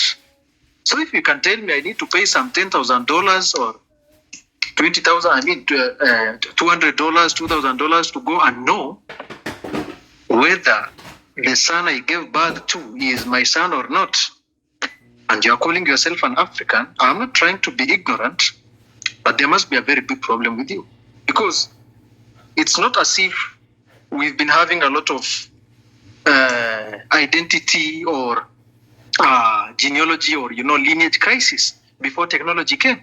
We've been doing it. Our ancestors have been doing it very seamlessly in making someone know today, up to now. Mumbi, global citizen. If you come today and the first thing that you are going to be asked by an African elder in my hometown is, who are you? And if that's you say I'm Galma, you are told, no, Galma is not an identity. You are told, can you at least say 3 names? Then we will be able to know what your ancestors and where your lineage is. That is what they do. I mean, so if you think that development is by, you really want to be so sure about your child that you really go to a DNA, my brother, you will be shocked. This is also a technology, that the technology will tell you that the child is not yours. And legitimately, the child might be yours. How can you confirm that the child is not yours or is yours by some machine being run and, I mean, those X chromosome and everything, those, I don't know what you've called in there. I'm not trying to be arrogant, but it's as if these guys are trying to tell us that as Africans, we never identified the clear way of knowing our roots and knowing whether someone is legitimately aligned to that genealogical root without those technology. Those guys are joking with us. What were they doing during the times of the kingdom of Saxony, the kingdom of Charlemagne, the kingdom of the Lutheran times, the Roman times? They never had this technology. They were also relying on the same kind of, instinct. So I will say finally, in 21st century, our African brothers, this is what I will tell you.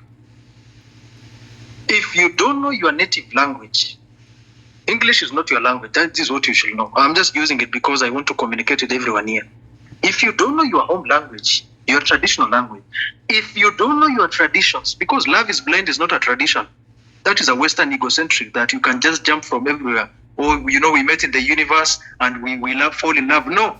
If you cannot trace, if you cannot speak your native language well, if you cannot know your lineage at least 10 century back, second, third, if you don't understand critical laws and bylaws that drives and that determines how your society or where you have come from is really governed, 3 and 4, if you are clearly lacking that when you go and visit your community that you are the one who looks like an odd one out, then you need a class and you need to reevaluate yourself.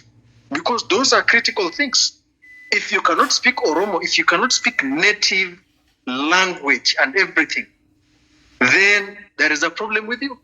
And finally, my brother, global citizen, if you keep saying that a child speaking Jomape, English, is a form of intelligence, you need to be reminded that English is not better than a Mandinka language or a Fulani language or a Somali or an Oromo language.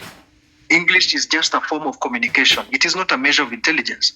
So if you keep telling your kid, in Africa, that is the problem we have global. If a child speaks English or French, this one is bright. And then if a child speaks Creole or Lingala, they will be like, hey, this one is giving Zimbabwe, this one is a fool. Who told you that a child speaking his own native language is a fool? These are some of the identity crises that is very evident. I mean, a good number of Kenyans today are taking their kids to private school so that they learn English. While you are told even learning your native language is the fundamental freedom. The Germans are speaking Germanic. The Britons are speaking their British language. The Russians are speaking Russian language. So who are you, someone who was born in Africa, you are busy decimating and you are busy speaking big vocabularies that you cannot understand your native language. Language is not a measure of intelligence. So if you've gone to Harvard School and you think you know good English and blah, blah, blah, je m'appelle, you are wrong, my brother. It's just a means of communication. I rest my case. Thank you so much. Hey, Don't put me on the big screen. Okay, thanks, Gamma. Ernest and Lord Natural, before you say anything, can you Miss Coleman? She's been here for a while now. I just wanted to say I was for to get down because I got to go to work and stuff. I just wanted to say thank y'all for teaching me about the Somalis and everything that was going on in Africa. I was really ignorant of that, and now I got a little bit of intelligence. Sorry, turn this camera on. I got a little bit of intelligence of about what's going on over there with the identity crisis, religion, the mindset of DNA and stuff like that. It's really good to know. I think us as melanated people around the world should start communicating with one another about the problems that's going on in our own countries and our cultures and things like that. But I just want to say thank you, host, for allowing me to come up to speak my mind and learn from the audience and the commenters too. Thank you. We also thank you and we appreciate you. Can I also comment so I can go down to open space for other people? Yeah, okay. Yeah, sorry.